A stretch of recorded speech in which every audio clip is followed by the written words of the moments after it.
Hey, welcome back to another Hockey Nation show with the hockey coach Frenchy, directly for the beautiful country of Thailand. Hold on.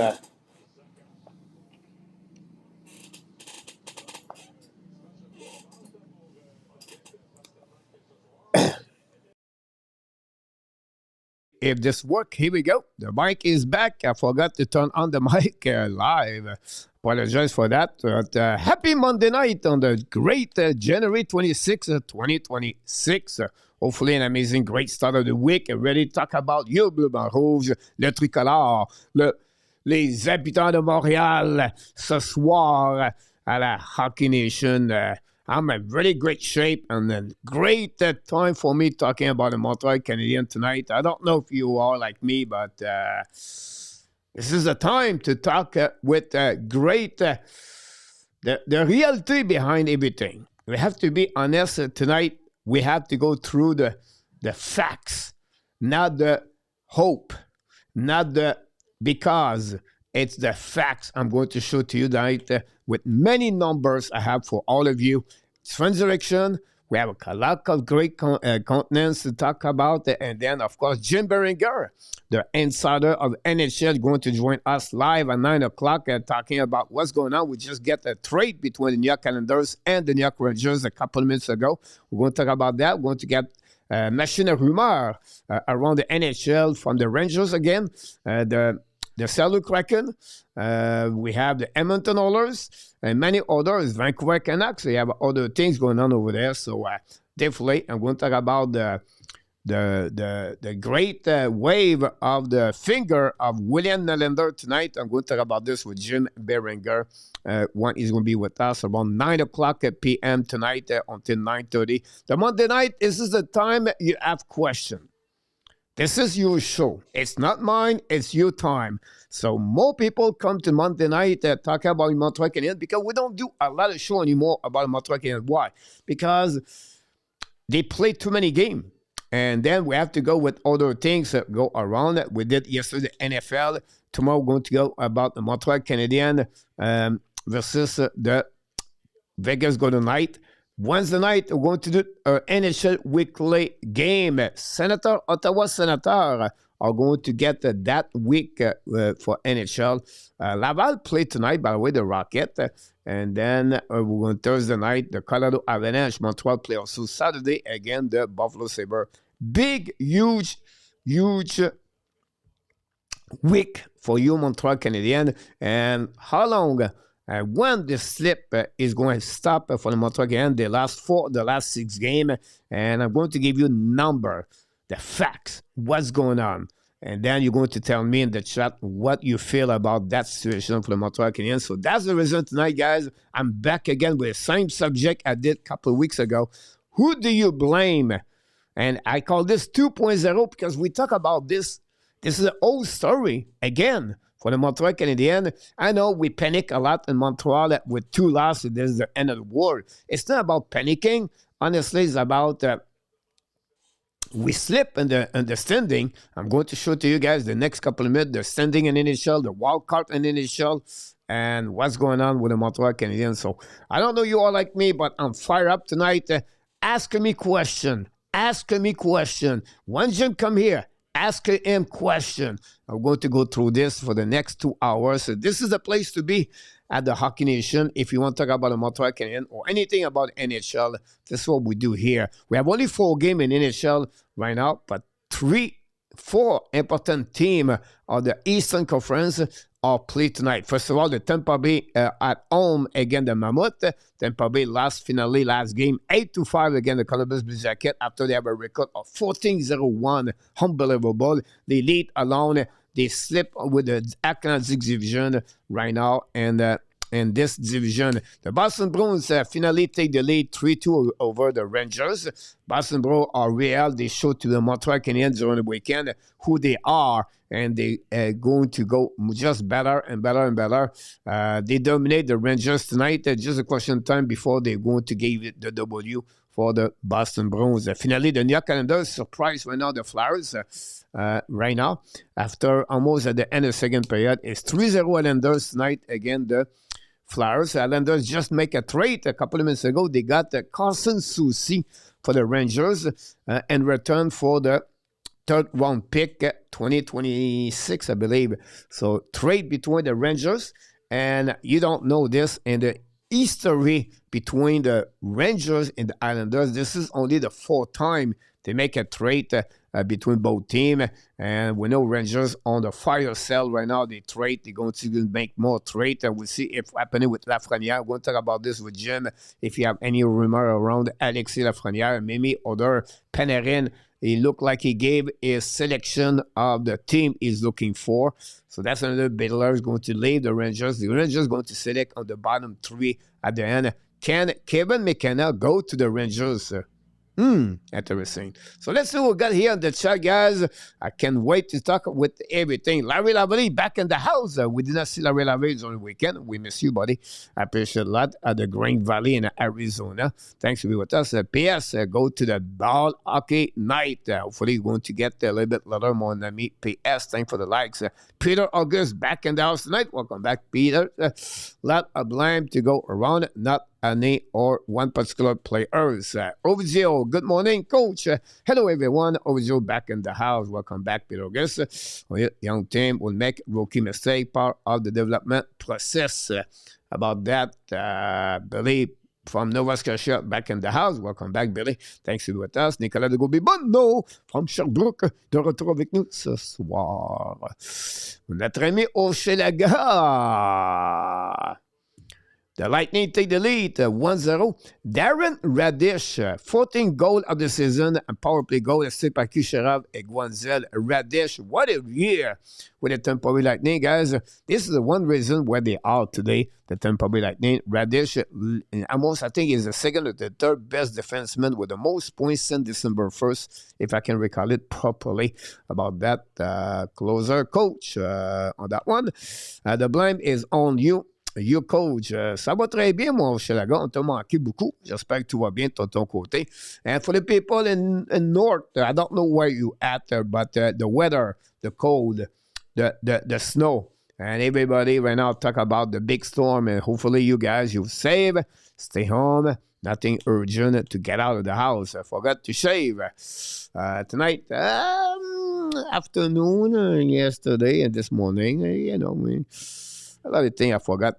Mr. RJ Calabro talk about this. The game between the Blue Jacket and the Los Angeles game was canceled today.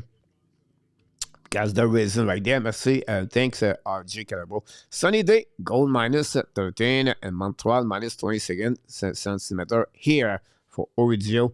Right there, Pierre Lebeau knocked the doors. Go with Evan Bouchard. Bouchard is on fire right now. Jack Rossovic. Hopefully, you're going to get there, Pierre Lebeau, because I have Rossovic on my team. Finally, my team, Fantasy Hockey, beat Yamo Vertanen on the weekend. And this is a great news to hear that. Back-to-back, I beat Inartap, the top best on the West Division. And then I beat the Verdanen on the East Division. So I'm going cleansing goal. I'm getting close to be at the top. While I have no injury, my team is good. But injury been a very big factor for me. RJ Gabro gave us all the update about that. Surprise, no Islander are real deal. The Islander are looking good. So far, Tampa Bay take the lead 1-0. Okay, coach, what Islanders messenger was received 3-0. Second ahead. So far, so good. West said, Noah Thompson is a good defenseman, but not a great defenseman. We won't talk about him a little bit later. Boston does nothing without Pasnak. He'll create half of that team offense. Rob, yeah, we have to give credit to Boston, who are completely a better team right now at the Montreal Canadiens. But it is what it is. Nothing GF is the winter. It's no people got to stop overreacting. GF, oh my God, freaking cold. And Saskatchewan, the starter of my car has been frozen for 2 days. Sorry to hear that, Mr. Hochelaga. Saskatchewan, the Rough Riders, the winner of the CFL, Canadian Football League winner. Again, the Montreal Alouette, by the way, Hochelaga. And Saskatchewan, yeah. Injury issue for all fantasy team. You're right about that, Peter. Unfortunately, part of the game, but for me, it's been that way all year long. When you have the player like Josh Norris on your team, or you have Will Smith, or you have William Nylander and Charlie McAvoy. That hurt. That hurt. LDP, he's dreaming. LDP right now is dreaming around at the Newfoundland with his team, the Buffalo Sabres. About that, LDP, welcome back. Billy, again, all the guys, don't forget, please, to click on the like. And don't forget also to be back tomorrow night for the Montreal Canadiens. Here we go, guys. Like I said, the subject of the night, like I said, is who do you blame? Martin Saint-Louis, the goaltender, the defenseman, the captain, Dobes, Dobson, and many others. So we're going to go through this tonight. I'm going to share to you number, and you'll be the one decide what you think is the situation for the Montreal Canadiens. Well, now a possibility not going to make the playoff, by the way.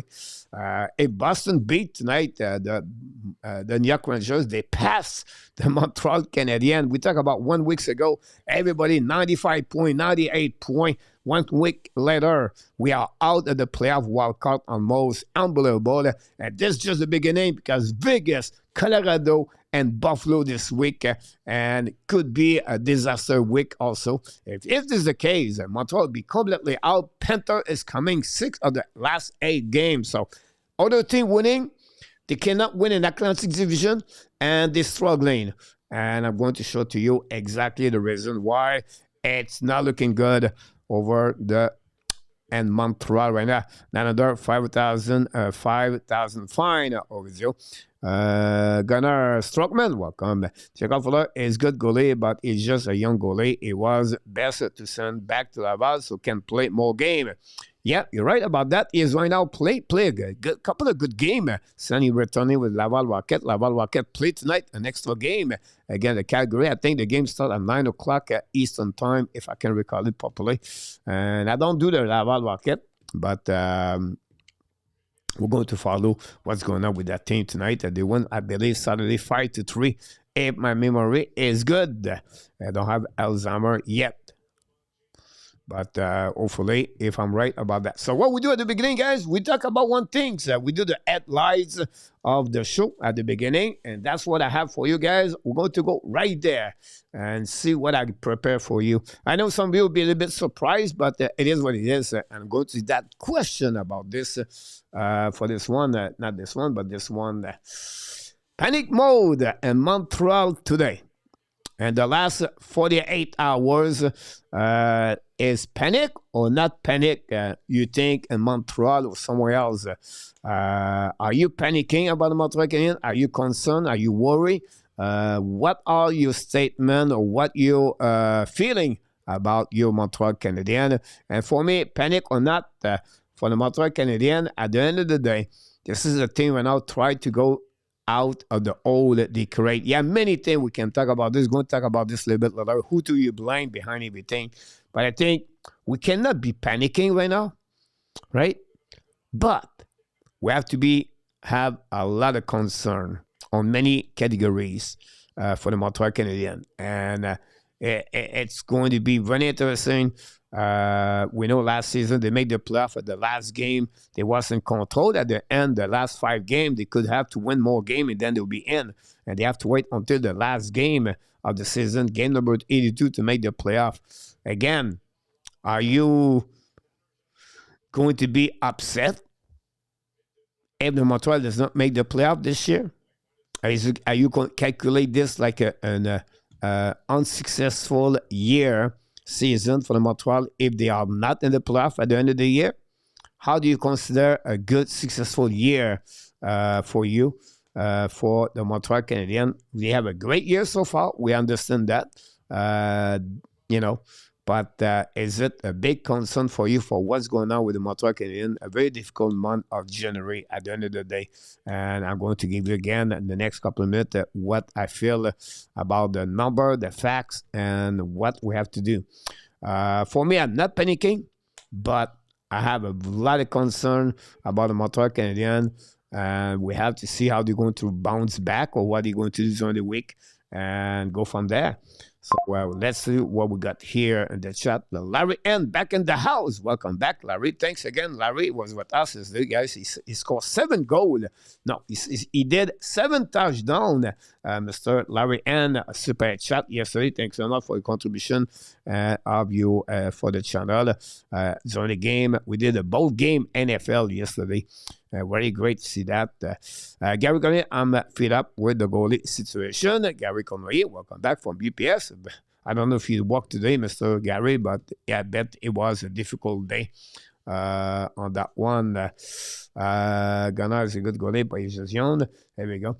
We have Gary Conway also said, offense is the revelation this season. Gary Conway.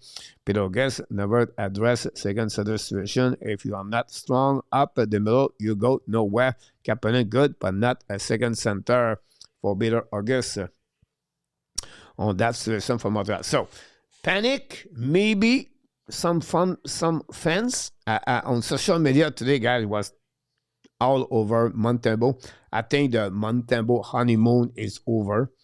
He had no comeback. Whatever Montembeault go the 3 game this week, and he shoot out the Colorado, beat Vegas, and he beat Buffalo. The next game he's going to give a muffin is going to be again torture for him. Montembeault on the popularity, whatever he will do for the rest of his career in Montreal, it's over. It is what it is. Montreal is a kind of fans like that, include me, like you, and it is what it is. So Montembeault, I'll be honest with you, whatever he's not listening, he's not watching, he's not listening to anything, the reality hit in front of him right now, and that's one of them. So more to come for the Montreal Canadiens. Like I said, I can wait to hear all of you. Brew back in the house tonight. Hopefully you're doing well, Mr. Brew. About this, I was myself very patient with Montembeault, but this has gone way too far. There we go. Another good comment about that. Sharing with you guys what do you feel about the Montreal Canadiens. How will you think about this? We're going to consider talk about this, of course. Jim's coming the next 10 minutes. Going to go through the NHL with Jim tonight. And then I'm going to consider talking about any other things for the Montreal Canadiens. First of all, we're going to talk about the ad news before we start to talk about the game, everything like that, and the NFL and NHL. Ad news, surprisingly me, I was shocked to see that. Alex Newhook was back skating today at the practice. Martin St. Louis impatient today. He started the practice 2 or 3 times with a whistle, and he was loud inside of the building, and he was gave instruction for the players. The player have a meeting, a team meeting today. You can see, guys, that team is struggling mentally. Maybe they are fatigued, but everybody go through this. And NHL, for me, it's not an excuse. They play many games, I understand that, but it is what it is. They have many factors where they are right now, what's going on. Martin St. Louis, the direction, the players make a meeting today, and then they talk about certain things, and they have to figure out, they know they cannot point only one players, but they feel like, I'll be honest with you guys, the last they did Saturday night in Boston, the reaction of the player after the game. If you look about their face, this is the first time in the long time we see a team right now shaking, like concerned, like really, really, really, really concerned about what's going on. They've been always be positive, everything in the challenge, obviously, par Martin St. Louis, everything. But this game they lost in Boston hurt really bad their mind after the game. You see long face, you see quiet answer. You see the answer was there, but they are, really upset. Cole Caulfield, where he scored 3 goals after the game. Again, Alex Carrier, Zachary Bolduc, and I can go all the way like that. The captain, Nick Zucchi, Martin St. Louis tried to go around, But at the end of the day, he cannot tell any, he cannot say what he's thinking, honestly, I'll be honest with you, because I'm sure he was not happy about the third goal. By the end of the day, guys, this is a really interesting situation for the Montreal today at the practice, and we'll see what they're going to make a couple of changes on the roster. Meanwhile, Laine was skating today on the first line with TC. Who knows when he's coming back? We're going to talk about Patrick Laine's situation the next about like 1 hour. This is one of the subjects we have tonight for Patrick Laine. So big practice today. A team, it was working not hard, and Martin we have to stop and pushing them harder. This is my other concern. Why they don't play hard? Why they don't practice hard? I really believe a practice make the game easier, and that's what's happening there. So what is it? I don't know. I don't have the answer right now. But this is going to be really, really interesting what's going to happen, guys, the next couple weeks for the Montreal Canadiens. So let's see, we'll go back here in the chat, guys. I tried to pick it up, and Gary Connoyer, offensive. Peter said, never address against Susan. I got it. Good evening. I got Brew. I was myself. Evan is not having a good season. I think Veneno has been better than Evans. You think, Pierre de Beaulieu? Peter, absolute disappointment so far this year. For me, Montembeault, number one.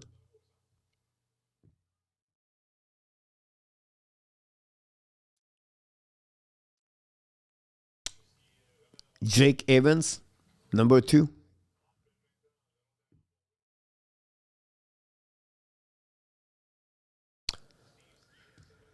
I understand Alex Carrier have a couple of games recently, but be honest, on 52 games he played, yeah, maybe 44 games.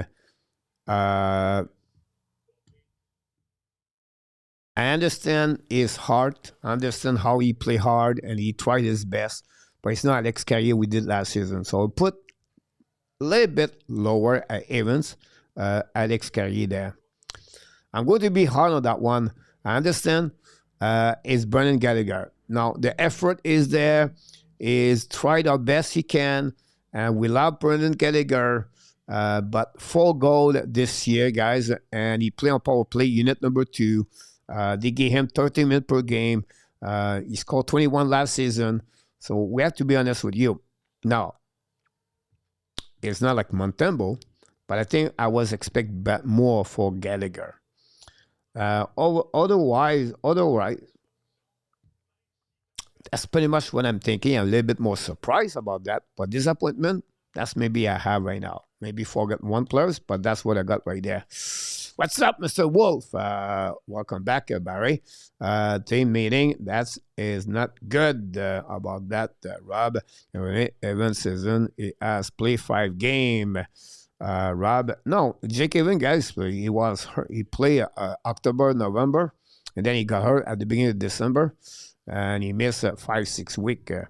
About that, Evans played more than 5 games, and they should not have lost that Boston game. I agree with you about that. They are just tired, fatigue. Wolf, Peter, Wolf, NHL fatigue. No panic. This construction is not complete about that. The distance game. My dog missed a full word for that one. Awesome to see New Hook back skating for sure. What goalie are even available to trade her well said, but that's a long shot. For the second set, Robert Thomas will make more sense, but again, hard to trade for. Good point about this, honestly, on the goalies. Wellstead was one of them. We'll talk about this with Jim Berringer the next couple of minutes. Not much. We're going to have a subject about this tonight. We're going to talk about Montembeault and the goaltender in Montreal. But yeah, not like many trade. You have a rumor during the weekend, Bennington for Montembeault. If you ask my opinion, I am against that. But rumor are going to get more louder and louder if Montembeault does not find a way to get better. I think it should be more intern and not extern. But That's what we got. Peter talk about Gallagher. Jake Evans is possible. I don't see what he bring more Kevin or Beck at that moment with you. Coach, question. Do you think after injuries come back, the team does not play like before? Strange. It's strange for the observation from the outside, right? But I still remember what a long time ago, I cannot remember one, and I don't know, it was Rick Vave, or Doug Shedden, or Terry Rokoski. I don't know. I was working in the East Coast Hockey League somewhere, and my job was also meet coach after the game, interview, everything like that. And, we make friends and we talk and we exchange, everything like that. I cannot remember who told me that, but he said the biggest problem for our players get hurt early in the season or before the season start, and he's come back only in January, or he get hurt in October and he's back in January, something like that, right? He said the players are at the top of their shape usually in January, like they are the top. They are end the game, a 50 game, and they are the top. He said, when you come back now, you did not play many games. It's like a training camp and January, like October. So you always going to be behind them. You're going to try to chasing them and try to get back on your best shape, everything like that. But he said it's hard to come back. It's hard to be at the same level like they are because you're missing a couple of months. And this is the difficulties behind that. So my point of view for me is a little bit about Patrick Laine example, Alex Newhook, and Kirby Dach, and Caden Coley. It's difficult for them to be at the same level. They look rusty. Coley, they play 8 games maybe since he's back 6 games, but he's not the same Caden Coley we see normally at most of the game. Kirby Dach, yeah, okay, but he's not an amazing Kirby Dach like he is really at his best right there. So the same situation with Jake Evans. Now, Jake Evans right now play winger, he plays center, he move him. He had no excuse at the end. Jake Evans, he never have a very good season so far.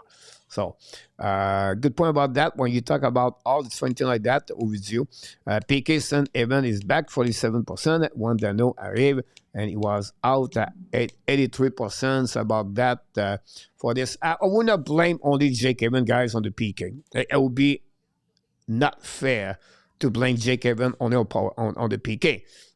Before Jake Evans and before that, and the Montreal Canadiens are 5% lower at what they was before last season. They get back. Daniels came back. The Montreal Canadiens, I'm going to give the number, gave 9 goals in the last 5 games. So at the end of the day, it's a concept of the team PK, and they're struggling all together. And I would say to you, Cooley is back. Maybe one of the reasons it is what it is. On this one. Obviously, a GM is waiting for the right moment to pull the trigger, rebuild the team, but might include offloading high salary Gallagher and Laine and the trade. Jake Evans was also very bad in the first 3 months of the season, not intensely at all. About that, PK is not up to bear. Now, we have twins now at home. We have 2 new baby at twins, so new daddy, new husband, and I can go the way, guys. I know it's not an excuse, but I'm sure he does not sleep like he was before for him.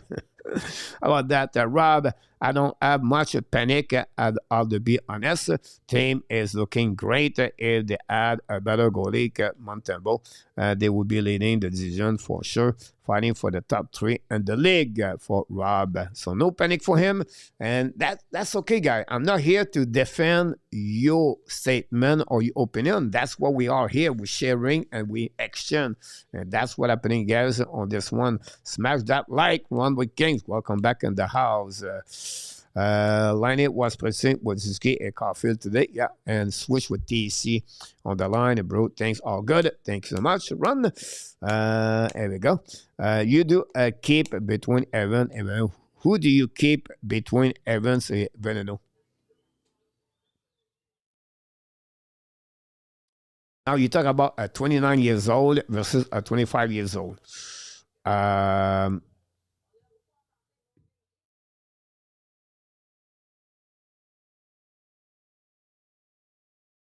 it's a good question, by the way. One is right shoulder, one is left shoulder, or like left center. Is it possible because Evans just have a bad year? Who knows? He has still 3 more years at $2.9 million. His category as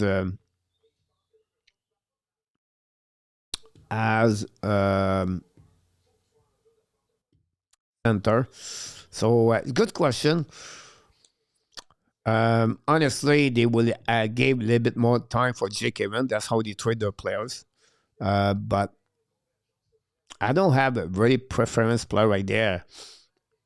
We need better at the end of the day. Or that one player or injured, many overvalued their contribution. Goalie New Hook line will not change this team, Gary. Roster crunch coming up. Run, bro. I get that. Irritating. Mr. Henry back in the house. Welcome back, Henry. Thanks to be with us. Salut, mon Pete Martin back in the house. Mr. Pete Martin, brew and cold in Canada. Pete Martin, hopefully you have an amazing, great weekend. We miss you. And I can wait to see you again next time. And always a pleasure, guys, to open the door for Mr. Pete Martin. Veneno will never reach his ceiling. What is now his ceiling? I agree with you about that. That's a good point, Peter. Oshelaga, look at the quality of hockey we have now. Incredible. It's playoff game most of the time, and the schedule is tight because of the Olympics to be cool. Talking about the Olympics, guys, we're going to be live for the Olympics. We're going to follow two teams: the Team USA, Team Canada. I'm going to try to be live every day. When we have a day off, we're going to talk about NHL. And that's going to happen, guys. So don't miss that one for sure. And this question of time was before Jim Berenger is coming in the house, guys, talking about the NHL. We have a couple of news. We have a trade before we come here. And we're going to consider talking about the Montreal Canadiens. So he is right here right now, ready to rock and roll, guys. We're going to welcome back the insider of the NHL, the Hockey National Show, directly from New Jersey. Maybe he's still in Florida. He's going to tell us. I think he's going to the game in Tampa. So let's see what happens, guys. He's back, Mr. Jim Berenger. He is in the house tonight. What's going on, everybody? Glad to be here. Glad to be here tonight on a Monday night, jumping in here with you, Coach. Got a little bit of time to jump in and talk some hockey with you all today. No, thanks again to invite. Thanks to accept the invitation to join us. Always a pleasure. People asking me when Jim's coming back, when he's going to be with us. I said, look, we try to pick it up in, but I think as an insider now, come for 30 minutes, 45 minutes. It's pretty good. It's good. It's good for you. It's good for us, and we hear a little bit more. I think you went to Florida during the weekend, or you going there? Going this week, leaving the end of the week. I will see the Lightning take on the Jets on Thursday, and then I will see the Boston Bruins take on the Tampa Bay Lightning outside on Sunday, and then I stay in Florida for a little bit. Awesome. We got snow here in New Jersey, so yeah, I'm not a fan of the snow, so. Awesome to hear that, guys. Don't forget, guys, to invite any question you have for Jim. This is the time you get him. He's going to be with us. He's going to be with for a couple of minutes, so we're going to share it with him. We have Gary. Hello, Jim. I have a trade for you. Alan for Montembeault. It's not a bad trade, actually. What's Alan's doing right now? Alan's actually playing really well as Markstrom's backup. I don't know if he could take on the workload up there in Montreal that they ask him to do. Like, I think him with Montembeault worked, and that, like, there, I don't know if he could be the number one guy. Yeah. Like, I don't know. I understand. Look, we have a trade a couple of minutes ago, 1 hour ago now. The New York Calendar trade got the Carlson Soucy for the New York Rangers for a third round pick. Any insight about that? I mean, the Islanders have been looking for a left shot defenseman since Romanov went down. Alexander Romanov got hurt. He's pretty much done for the year. and they've been looking for a left shot defenseman. Obviously, Pollock's out right now. Like they're obviously playing the Island, they're playing the Flyers right now. So it's a good trade for them. I mean, that's what the Rangers gave up, right? Third round pick for them. Look,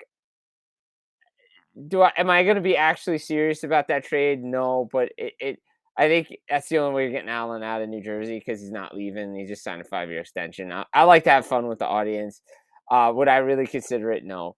But as far as you know, as far as the Carson Soucy trade goes, the range. I mean, that's obvious. Like him, Panarin, those are obvious guys, right? For right now, I'm going to be interested to see if they can unload Lafreniere, if they can unload Trocheck, because those names have been floating around there now since the letter came out. Lafreniere going back to last year, so that to me is you got to go all the way with this thing. You just can't trade UFAs because that's what everybody expects during a rebuild anyway. And by the way, Pete Martin, I've been up there in the real snow in Montreal. I was in the blizzard at Four Nations last year leaving. I know what that snow's all about. Is it snowing? And how was the weather in New Jersey? We had 18 inches of snow where I was. Okay. So is it cold or? Yeah, it's freezing. Yeah. Okay, so people talk about this. You just talk about Lafreniere, but I want to bring you a couple more things. So for the rumor around the NHL, by the way, talking about Islanders trade for Susie, guy, the return of Sorokin tonight. That's a very important thing to mention about that. Sorokin maybe missed over 1 month, and another lead now 3-0, guys, at the third period, 30 minutes to go remaining. Barzell have a great game tonight. The Boston trade the lead 3-2 after 40 minutes. The Lightning are the 30 minutes to go remaining also at the third period, lead only 1-0 again with Mammoth. The Ducks take the lead 1-0. Again, the Oilers, another game to watch a little bit. The first period, Granlund is 10 goal, power play goal for them. So let's come by the New York NHL rumor, Jim. And I'm going to go by different team, and then you tell me what's going on. So, What you heard about the New York Rangers? Obviously, we talk about Panarin. That's a big name that's been out there, floated around. LA Kings been tied to him. Florida Panthers, Dallas Stars, Colorado Avalanche, Washington Capitals. Teams looking for goal scoring. I think with the Kings, I think it's a good fit from people I've talked to out there. But again, what's direction they want to go to? And I think if he goes to LA, an extension has to be tied to it. But I think they want the extension on their terms. They don't want. Some teams are hesitant to go 4 or 5 years with Panarin because he, as much as they feel like he could go 4 or 5 years, he feels like he can play another 4 or 5 years. Some teams may want to go like the Kopitar route and then go Bergeron 1 year, like with the incentive bases. Like, don't forget, like, if you give him a 2-year deal now, once he's 36 on his next year, now you can do the over 35-year contracts, and then you're not tied into a longer-term deal where you can use the signing bonus to your advantage, you can use the performance bonuses to your advantage, things like that. So I think that there's going to be an extension, but it'll be interesting to see the teams that have the prospects like Washington, Colorado. Do the Colorado Avalanche have the assets to pull off like another trade, considering what they gave up last year for Brock Nelson? Dallas has it to do, but again, I think Dallas, to me, I still am being told that they're going to sign Jason Robertson. So they keep Robertson, they might be out of Panarin. Doesn't sound like Minnesota wants Panarin. They want Trocheck. That's who they want out of New York Rangers. They want Trocheck. And Trocheck's going to be a hot commodity. We've talked about him all the time, about he could be a second-line center for a team around the league. Teams always looking for center depth, right? And, Lafreniere could be moved in a hockey trade. I know we heard what Elliot Friedman had talked about. Last year on my show, we proposed when David Juracek was available. We said, when Shane Wright was coming out of Seattle, we said, oh, Juracek for Shane Wright, something like that. That's a hockey trade. Like, I think I said this last week on the show. We can find it. You could clip it, whatever. I said when JJ Peterka was available in Buffalo, they were going to do Peterka, Byron for Lafreniere and something. Maybe Schneider, a player like that ilk, to go to Buffalo, I think. And he was going to be a part of that package if the New York Rangers could trade for Buffalo Sabres. So to me, that's that's the type of deal you're going to have to move Lafreniere in because, he went first overall in 2020. That still holds water. I think, the Rangers like to fix him, but I think if you're going to do it, you got to do it all the way. Yeah. They have a couple of people talk about Panarin and impossible Carolina. I don't know you agree with that. I want to I think answer. Carolina could. I think I can't roll out Carolina either because we've seen them on every big fish the last couple of years. Jake Getzel, Mikko Rantanen. Yet things didn't work out. But is that a place Panarin wants to go? Because don't forget, Panarin has a no movement clause. If he didn't have a no movement clause, yeah, Carolina probably make this trade yesterday. But Panarin has to say where he wants to go. Yeah, talk about to answer to run, guys. The game Columbus and Listen Kings. The game is postponed. We report March 9. Run March 9 was the date I saw today. So I could be wrong, but I think that's what's happening there. So March 9 is the game about that one for both teams. Any other player inside the Rangers you think could be traded, or this pretty much what you feel about Panarin and Panarin, Trocheck, Lafreniere, Zibanejad may wait till the summer. If at all, he's got to say he wants to go because it doesn't seem like he wants to go. Maybe, does Jonathan Quick get moved? Like, is that a player to me that you could watch, maybe potentially move again, a UFA at the end of the year? Like, is that a player that wants to go chase a cup, or is he content being closest to home? That's something that they're going to have to decide because obviously you need goaltending, but that would be, teams need goaltending, right? Like, go chase a cup, one more cup. I mean, you're telling me Vegas wouldn't want to try to go get that guy again? I mean, he did help them when he was there. So, I mean, I think that's a player to me that I would definitely look at there. And again, there's players like Braden Schneider's names out there as well, and there's probably other players that are not out there publicly that teams are talking about. Yeah, sorry about that. Let's talking about the Seattle Kraken with season with Shane Wright. Pretty surprised. Kraken are looking good. They won the last couple of games. They're really looking good at the standing. But what do you feel? What do you expect about? Do you really believe this could happen? They talk. I think the Lafreniere for Shane Wright. If you have that proposal on the table, guys, and for you guys, and also for Jim, you agree with that or not at all? Well, I think that'd be a good starting point if we're going to trade a 4th overall pick for a 1st overall pick. I don't know if I'm doing it 1-for-1, but I think you're probably adding pieces around it, like picks and maybe a couple other players. I think that's a good starting point.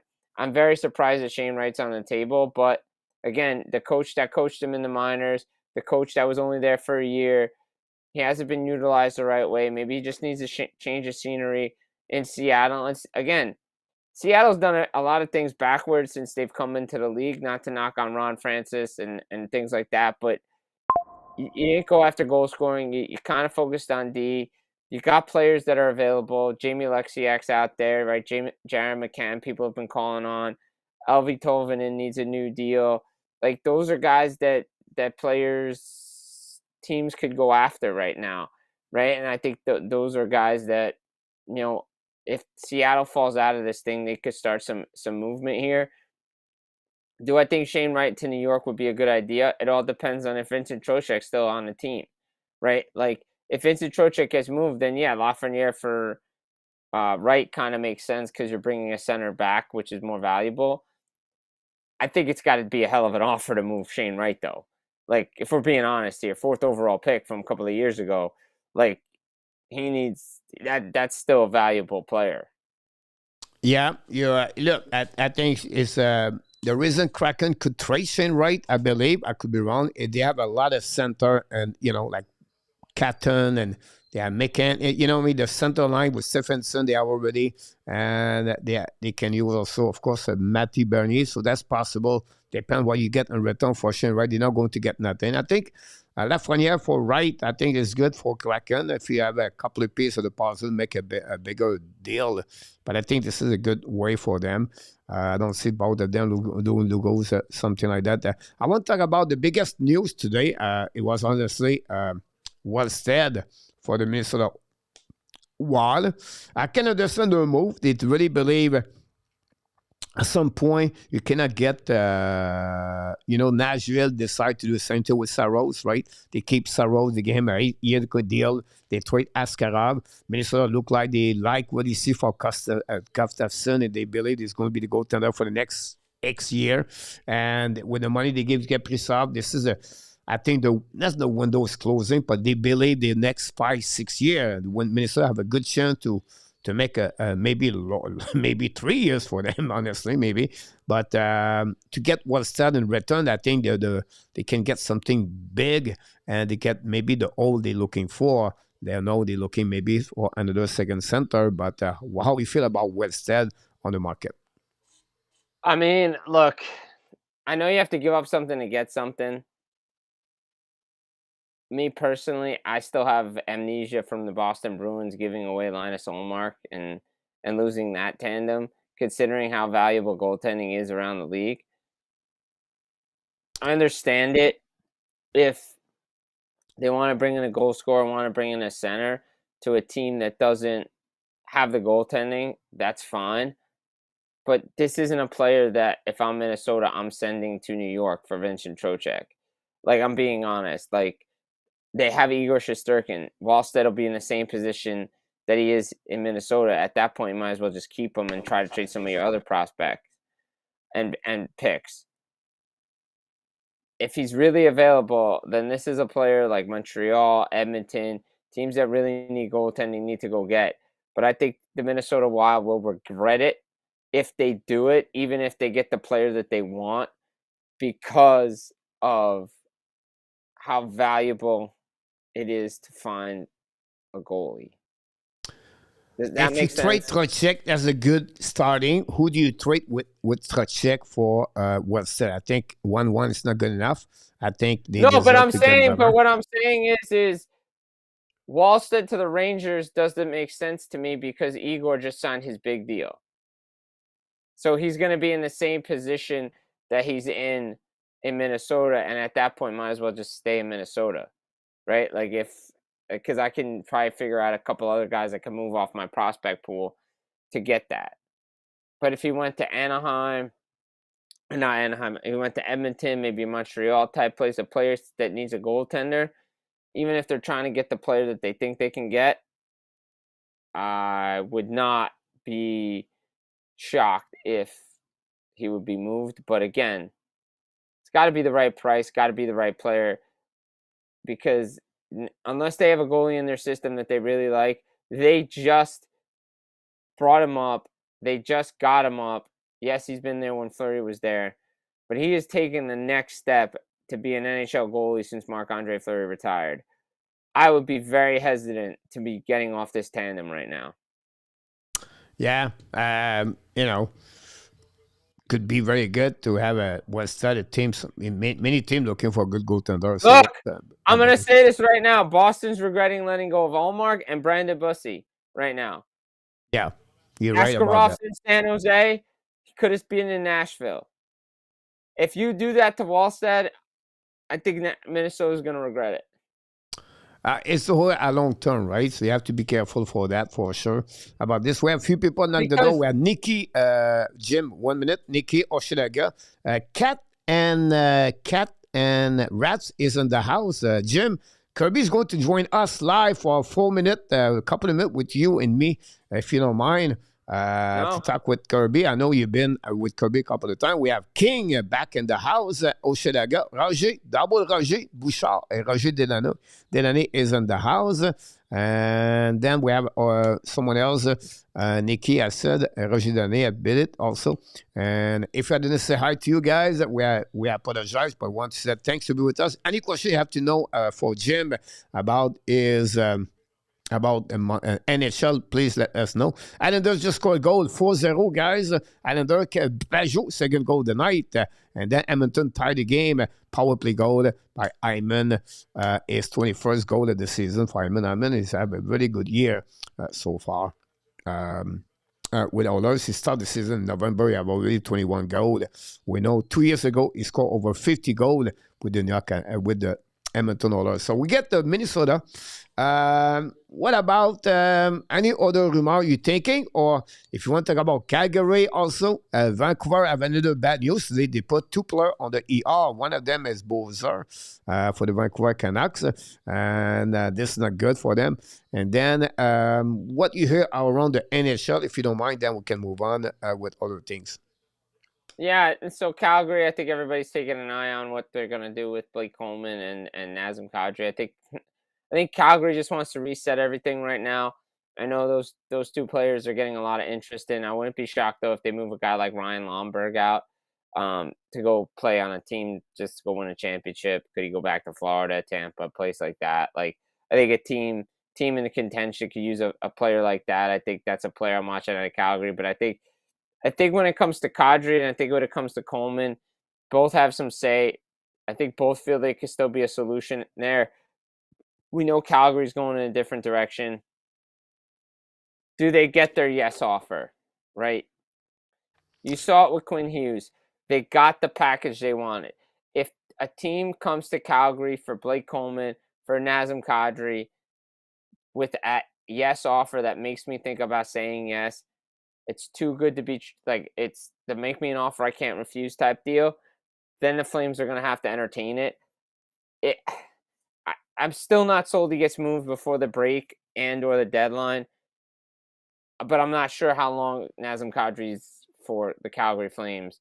I think if they're going to do it, they may do it in the summer at the draft to try to move it because the contract I think is still an issue. But I think Coleman more so is a guy that I could see moving over Kadri right now.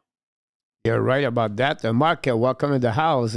How many of these players would just be rental and how many would be assigned somewhere else? Well, there's not a lot of rentals if we think about it. Like, let's be honest. Like, the 2026 free agency class is what? Alex Tuck and Artemi Panarin, Rasmus Anderson, and according to some people I know out in Vegas, that deal's probably been put to pen to paper and hasn't even been announced yet, and they know what the numbers are and they'll work everything out. But to me, like, Tuck's interesting, right? Because Buffalo's went on this hot streak. They're like 18-3-1. Does that change anything for Alex Tuck, right? I think they need to keep him. He wants to be there. He's a Syracuse guy. They know what the number is. They just signed Josh Doan. You got to get everything working. But, yeah, that's something to watch for them. I don't think Carlson's going to go anywhere. I think teams are looking for guys with term right now. But I think as I talked with a couple of guys over the summer and even before the season started, this new LTIR rules, the playoff salary cap is really wreaking havoc on what teams can do right now. No double retention. Like a lot of the stuff we saw in years past maybe has calmed down because, again, anything can happen with one phone call. But right now, while we may not appear to be a lot of sellers, there could be sellers. But I think for me, I don't know if the activity we think is going to be there is going to be there. Yeah. Like Peter said, the New York Rangers a little bit delusional with the problem is really truly. This has been that way for a couple of months now, maybe years. Over a year, about 2 years. About 2 years since they brought in Chris Drury. And yeah, they are delusional because they've had false expectations since the bubble playoff. And they moved on from Jeff Gordon. Get moved on from JD. Chris Drury created a mutiny that hasn't been resolved. And now we get to a point where the Rangers are a rebuilding team and they have to diffuse a lot of things right now. And they're moving off of players and how to put another letter out. And they've had the memo last year. And it's just a downward spiral for the New York Rangers right now, who are 2 wins away from knocking off the Florida Panthers. Though, again, did anybody really believe they were going to do it? Probably not. But yeah, they were top 3 team last year when that memo went out to those GMs, and it's completely gone 180 degrees. Yeah, you're right about this. I want to fire up a couple of questions before you get on this one. Look, Columbus fire Evanson after a W, and then since he got Rick Bonus, they get 4W and 5 game. Now they postpone the game today. But my question to you is about: do you see any other location or team could maybe make a change before the trade deadline? Example, we know the team's going to leaving, everything like that. So, do you see something like that could happen? Unless LA really goes into the cellar, no. Like Jim Hiller to me is a name to watch, but they have to really go down in a spiral. Sorry, I was about to yawn there. But I think to me, like we always looked at Nashville, not really doing anything now with Brunette. Buffalo was always circled. They made the GM change. Everybody else got extensions or new coaches. Like, is there really a move out there that for a team to make? Like the Devils, could they really move Sheldon Keefe? No. They really should move somebody on the bench, like fire an assistant, similar to what we saw in Toronto. That kind of kickstarted things for the Maple Leafs. There's really no coaching change that could be really made. Like, I was very shocked by the Columbus one because they thought they were in it. But I think about it, not really. Yeah. Maybe Scott O'Neill. Maybe Scott O'Neill. Winnipeg? Yeah. Yeah, Mark Maybe. just asked this question too about that one there. Maybe. Yeah. But again, who are you bringing in? Who do they want to bring in? Internal guy? Are they looking external? Where do they want to go? What direction do they want to go in? Who are they selling off? Could they move out Luke Shen, Logan Stanley? Is that just like for them just to wait out the season and then make the move? I don't know. Excuse me. Sorry about that. Is it, do you think, are you surprised for people in the chat? Peter Tobert is still out. I'm not surprised that DeBoer is still out there just because I think he's more of a guy that you bring in when you know he's the guy that can get you to the final or get you to that next step. I'm not sure how well he handles a rebuilding team right now. Okay. It makes sense. I can completely understand your point of view about that for sure. I know you're not the one to be, you cannot be there for a long time, but I want to be you maybe here. Let me check something for you. If I can get it, Mr. Jim, for you. My notification is grazing about that. I don't know why. Here we go. I think we got here, Mr. And now you are Mr. Oh, Jim. no. You have the man beside you, Mr. Jim. Now you have to be careful when you talk about the Panthers. Now, Jim, what do you? Wait a minute. I never say anything bad about the Panthers. And when I critique the Panthers, Kirby knows it's spot on, right, Kirby? Yes, and I respect Jim because I go at his Devils so hard, and he'll go back even harder at them. So I respect that from Jim. I mean, I know. Look, my Devils played like garbage in Seattle the other night, so and they had no business losing that game. They shouldn't have lost that game. How about that? Welcome, Mr. Kirby, guys. Maybe some people don't know who's Kirby. Kirby run the YouTube channel called Cat and Rats, and he's based in Calgary. And sometimes Jim go to his podcast also. So Kirby, last time Coach, was. Coach, I'm gonna have a Canada flag up here in a couple weeks, so everyone will like me in the chat. Maybe not Jim. We saw you at the beginning of the season, by the way, so glad to see you again. Glad, thanks for invite to join us for a couple more minutes with Jim. And now, guys, maybe you can talk more about what's going on with the Panthers. They won the last 6 of the 8, and what you expect now for the return about many injuries. They still have no Jones and Barkov, but they look a little bit better. I watched the game against Chicago. They came back with 4 goals the third period to win 5-1. But how you feel about them now? Do you see the team make the playoff, or what's going on? Jim, you want to go first? Yeah, I mean, look, I think the fact that Brad Marchand's back in this lineup has really changed the dynamic of them offensively. Clearly we saw he scored the game-winning goal against Minnesota the other night. So, I mean, Kirby and I have talked about this, not on this show, but on other podcasts and Cats and Rats and mine as well, that we felt Marchand, along with Sam Reinhart recently, has been like the 2 best players for Florida this year, especially offensively. Marchand's been driving driving the bus for the Panthers, and you could clearly see his absence was an issue. I think as they're getting healthier, I think this team is going to be a threat to make the playoffs, even without Barkov. Lundell's been playing really well. I think if they can solidify their defense a little bit in front of Bob, and maybe you start Tarasov a little bit more, I think this is a team that can get into the playoffs. And as we saw in 23, once they get in and get healthy, they can cause damage. Yeah, absolutely. Sorry, Coach. No, sorry. I want to, before I ask you a question to you, Kirby, before you answer to Jim, I want to show to both of you guys, I make some graphics, so that'll give you a little bit more what's going on.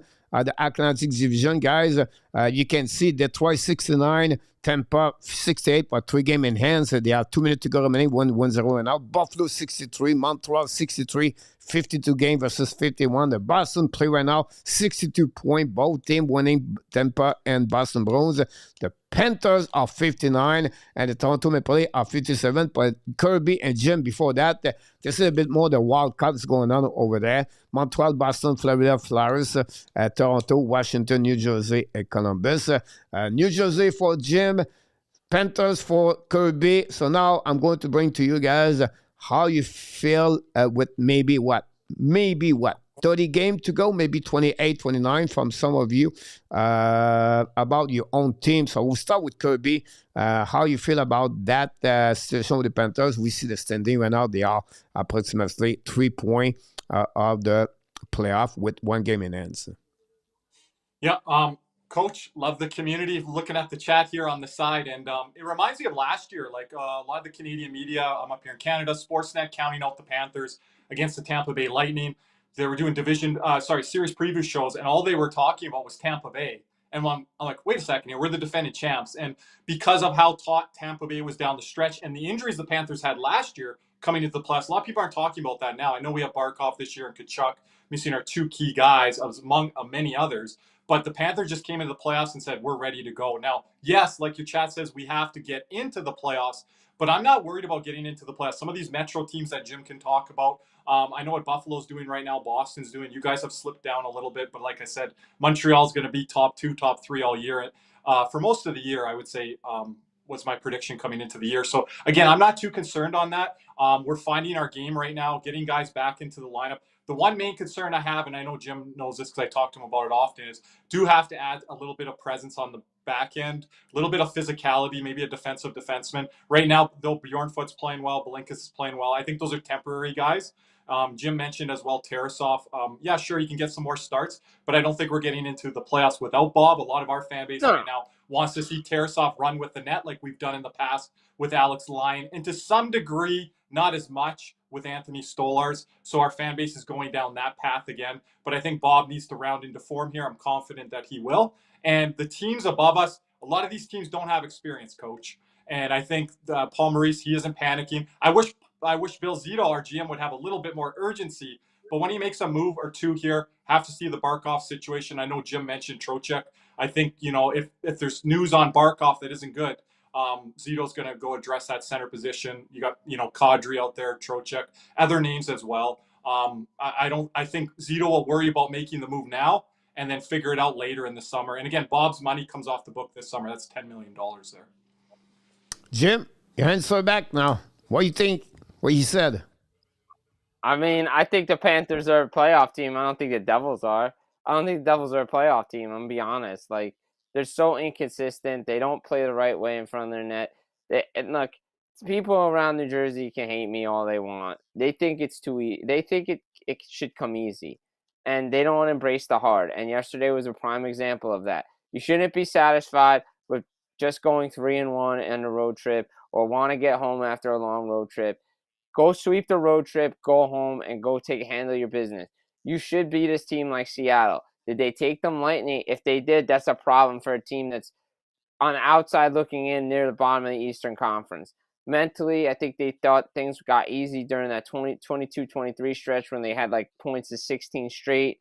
Like that, if that's your mentality, then you shouldn't be playing in the National Hockey League. I'm sorry. They got Nico Hischier's not like that, but there's others on that team. They need more from other guys. Need more from 63. Need more from Meyer. Jack Hughes, I know what he's doing assist-wise, but again, too many of the same players. Not enough goal scorers, too many playmakers, too small. Defensively, now what do you do? Like, again, if you're going to trade Dougie Hamilton, does the injury to Luke Hughes affect it? Yes, a little bit. I think, if anything, if the package is right, you got to move him just to clear the cap space. But if you still believe you're a playoff team, maybe you hold on to him and see what happens, and then you take care of business in the summer after the signing bonus kicks in. Again, there's a lot of guys with too many no-move clauses, too much money, and they're just, again, when they want to play the right way, they win hockey games. When they don't, they lose. You're right about that, Jim. This is a team where the expectations are high. And look, one other thing, Coach. One other thing. I'm tired of hearing about the goaltender. The goaltender's got to stop this. The goaltender's got to stop that. The goaltender makes this amount of money. You know what? The goaltender makes the same amount of money this year as he is going to make the next 2 years. Everybody forgets Calgary's picking up retention on this year's contract to make it a $4 million goalie on your cap right now. He's actually making $6 million with Calgary retaining money as part of that deal from a couple of years ago. So he's really not making more. He's making the same. But as much as you need your goaltender to stop the puck, you need to protect the goaltender in front of your puck, in front of your net. And you see that when Florida's playing gritty hockey, that's what they do. They make sure the second, third, and fourth chances are out of the picture. Good point about that, Jim. All right. Rangers tied the game at 3-3. Let's go. They tied the game. Will Borgen scored a goal, and then Tampa Bay, I think, beat the Mammoth an empty net for them. Jim and Kirby, before you go, I know Jim wants to be here for a couple more minutes. Guys, Garrett C. from Winnipeg is in the house. Welcome back, by the way. From you, plus most of the people here are honestly for the Montreal Canadiens. So I like to sharing and ask all the time for the people from outside the Montreal market. I know both of you follow Montreal Canadiens. I know both of you follow all the NHL, and you doing a really good job on what you do, by the way. I will start with Jim, and then after that, Kirby, for if you don't mind. What do you think, for what you see, what you heard, and what you look for the Montreal Canadiens, Jim? The panic mode was going on right now for the last couple of days. The Montembeault session, the last, everything. What you are feeling right now about them? Look, I don't think they should have choked away a 3-2 game where Cole Caulfield scores a hat trick in Boston. But I do think, from talking with people, and it goes back to last year, Sam Montembeault can take you only so far. I think they should have got a veteran presence in there last year to help Montembeault find his game. He found his game last year, but to have that veteran around there this year, because it's similar to what we saw in Winnipeg when Hellebuck was young, you had Comrie, like, things weren't in place. Defensively, the Canadiens should be able to lock down a 3-2 lead with no problem.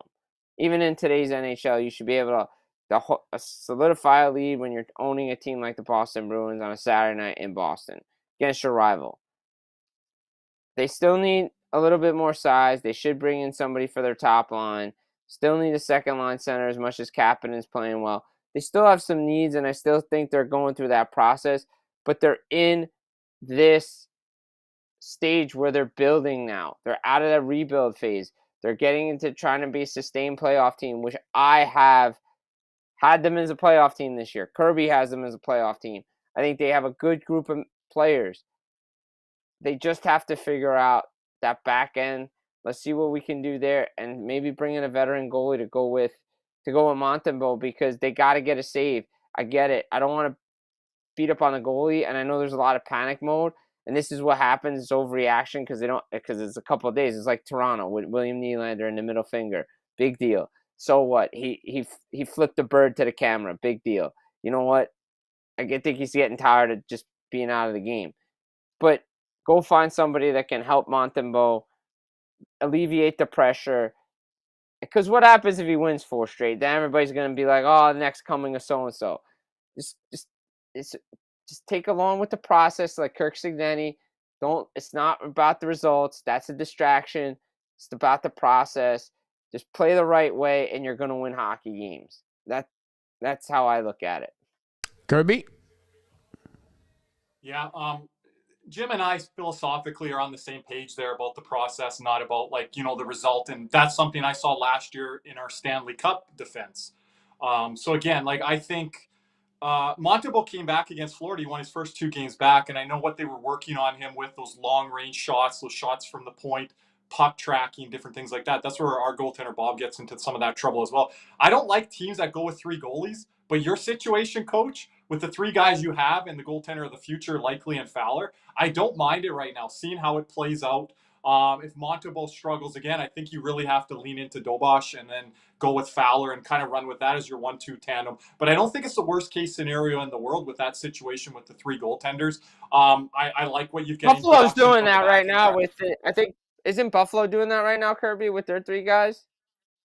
UPL and then with Lyon Ellis and then Lyon. I think Ellis, unless Ellis went back to the AHL, but that for a stretch during that 10-game winning streak, they were rotating guys left and right. Yeah, and the Montreal situation, I don't mind it at all. You also got Devin Levi down there in the minors with Buffalo, former Panther goalie as well. I like what you're doing with the defense, and I've been critical of Mike Matheson, but I've been watching him closely this year, and I think he's jumping up in plays when he needs to, creating that extra little offense and that little extra punch that you guys need. In my marketplace here in Calgary, Blake Coleman's name's been circling around.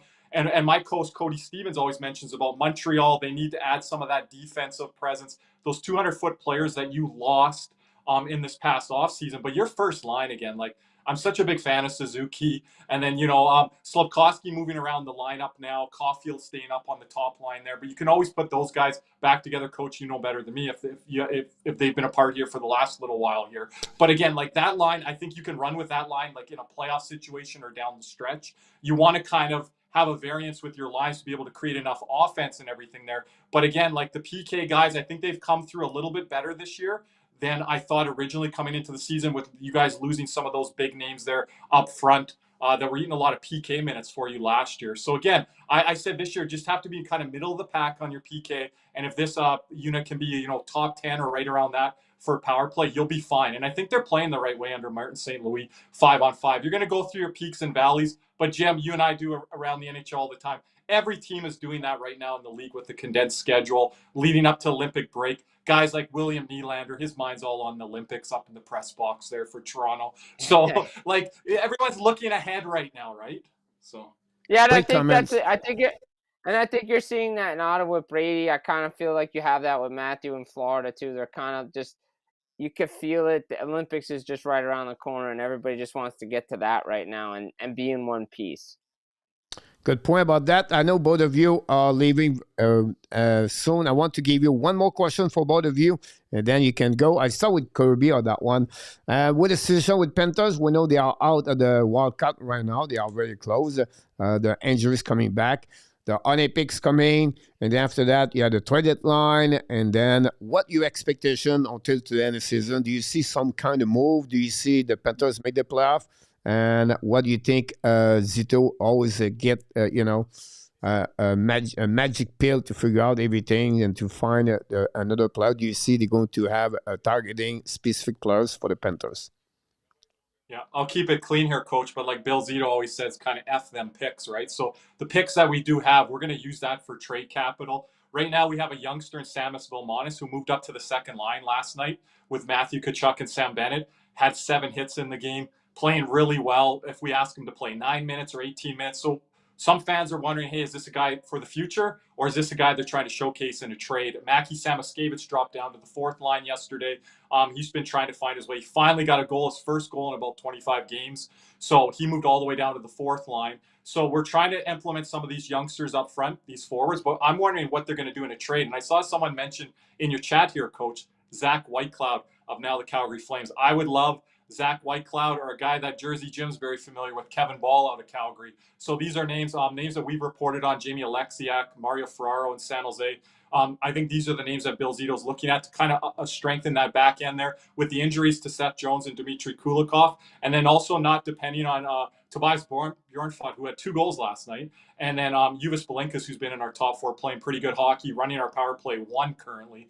I would like to add a defensive presence back there, defensive. We're probably not going to find that power play 1 quarterback.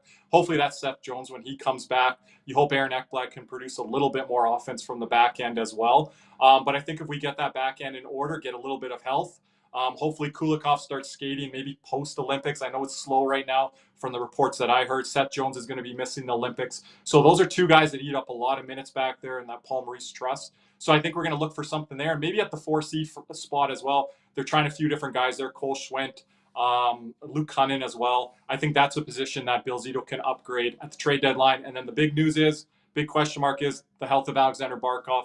What's the news going to be on that here shortly? And then how Bill Zito can pivot going forward. Well said about that, Kirby. And it's funny because I look both of you and look at myself and say, oh, we have a problem. All of our 3 are goaltender, like our save percentage of the goaltender we have is really low. Like the Florida, honestly, Bobrovsky is at 0.887 maybe. This year. Don't look at the advanced stats. Your eyes will bleed. But he's been better than that. But he's really low when you look at the goals saved above expected. Yeah. Yeah. So that said, this is something you have to fix. I don't know what they have for Florida to trade, but I think if they can add White Cloud and Randy Walkman is in the chat, follow the Calgary Flame. But imagine they get White Cloud and play Coleman for the Calgary Flame. I think that would fix a bit what they have in Florida. I don't know what they can get in return. You guys are in on Coleman, and Tampa Bay would like him too. So I don't know what Florida getting Coleman, but hey, I wouldn't mind looking at a guy like that. But yeah, I don't know if that'll work. I mean, Coleman would be a great fit for the Panthers. I mean, I think if anything, you know who. You know what GM's eyeing Blake Coleman right now to bring the reunion tour together.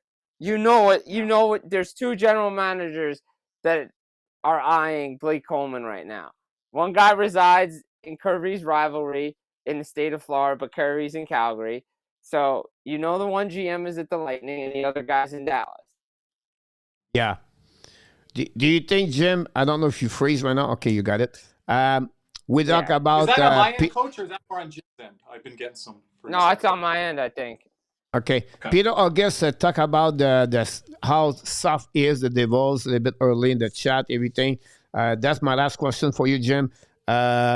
What do you expect also, the same question I just did to Kirby, the Devils going to do? Do you see Fitzgerald be aggressive to get what they're missing to make back in the walkout? Because honestly, day after day, the Devils are getting far. They're getting worse understanding. So, Jim, do you see some kind of move from the Devils or not?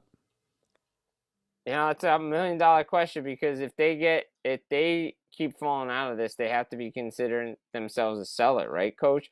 Like, they want to improve. They still want to make the playoffs. They want to add.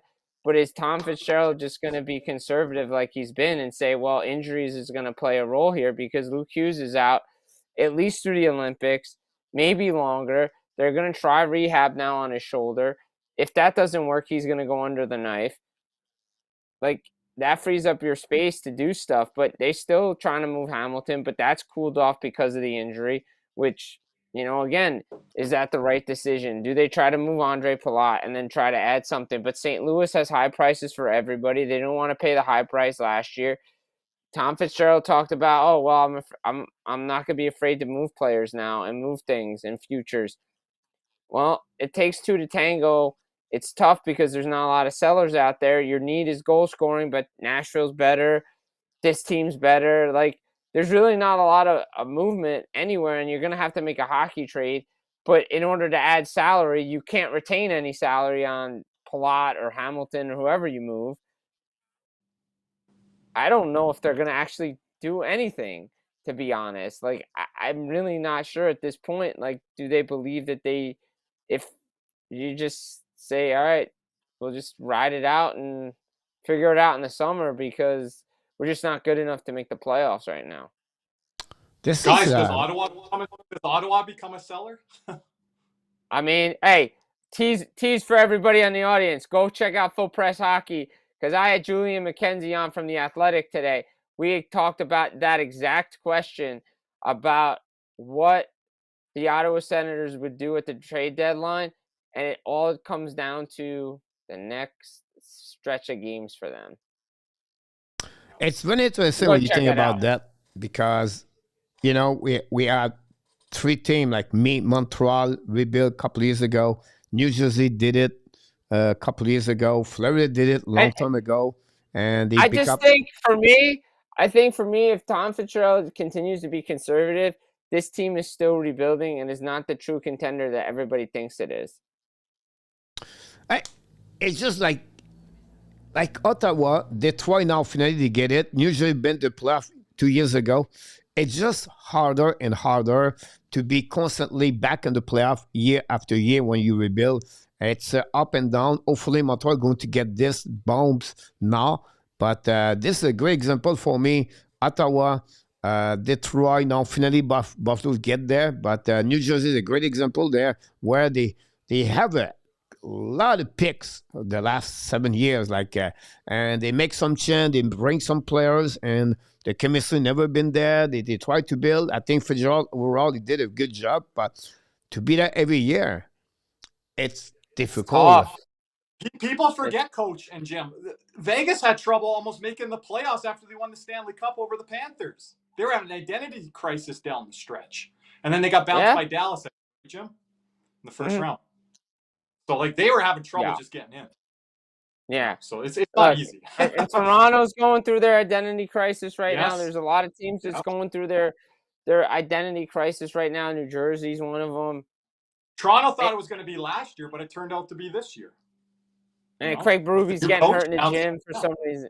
For some reason, Kirby $1 Million Man's putting out bounties on Craig Berube in the gym. I don't know what happened there. I need to know what's going on there. I need to know what's going on. I don't even know what's going on. We're going to talk about that tomorrow night on our post-game show. What's going on? I don't know what's going on in Toronto, but look, we'll see what happens with New Jersey. Big game against the Jets. I expect a loss just because first game back after a road trip. But maybe they go prove me wrong. A lot of teams with these weird schedules, Coach, with 2 games at home and then they come back for 1 and they go back on the road. You come back for 1 game after an extended road trip and then you're back on the road again. We've had to deal with that schedule here the last 3 weeks, and we've done a pretty good job here on the road. But it's not easy, Coach. A lot of these schedules being thrown at these teams here right now before the Olympic. No, and I think that's something that the problem is they're gonna have to deal with this 2 years again. And I wonder how they finagle the schedule because we're adding more games, not taking away more games. Do we start earlier? Do we spread it out? I'm with Pierre LeBrun. Start earlier. I've been with LeBrun for 5 years now, Jim. I don't really care when they start in September. Who cares? You go up against the NFL anyway, so it doesn't really matter anymore. Yeah, right. You go week 2, week 3 of the NFL, whatever. You go up against college football and you go up against the NFL. The fans are paying attention to hockey that are locked in right now to the football playoffs in different market areas, so it doesn't matter, Jim. It doesn't matter anymore. So again, that's just my 2 cents on it. So, but Coach's community, I love you guys. You're here 12 months of the year. I love it. Hardcore. I know, me too. Right? This is great. But this is. I appreciate both of you guys to be with us. This was decided at the last minute, and we did very good. Kirby, thanks to accept the invitation. The last minute, I did it to you, and hopefully we can repeat again. The Monday night, usually Jim show up a couple of minutes. I think all both bring a lot of great knowledge about team, and that's give us a little bit a review. And I would say both of you, Olympics coming for me will be open up more my schedule. So if you want to get me to go to your podcast, let me know. And the people in the chat really appreciate all of you guys to be with us. And real quick, I'll make it official for Kirby. We'll see you Saturday for Pucks After Dark. That's right. NHL After Dark. You guys all join us here at Coach community here. Go around the NHL. Jim and I throw the different topics of the week we want to talk about. So, I think Berube and the Leafs is on the docket. We'll have to talk off air, Jim, what else we're going to be I'll be down in Florida for the Stadium Series that week. That's right. Yeah, the Tampa Bay Stadium Series as well. We got to get into some of that. So, It'll be better there.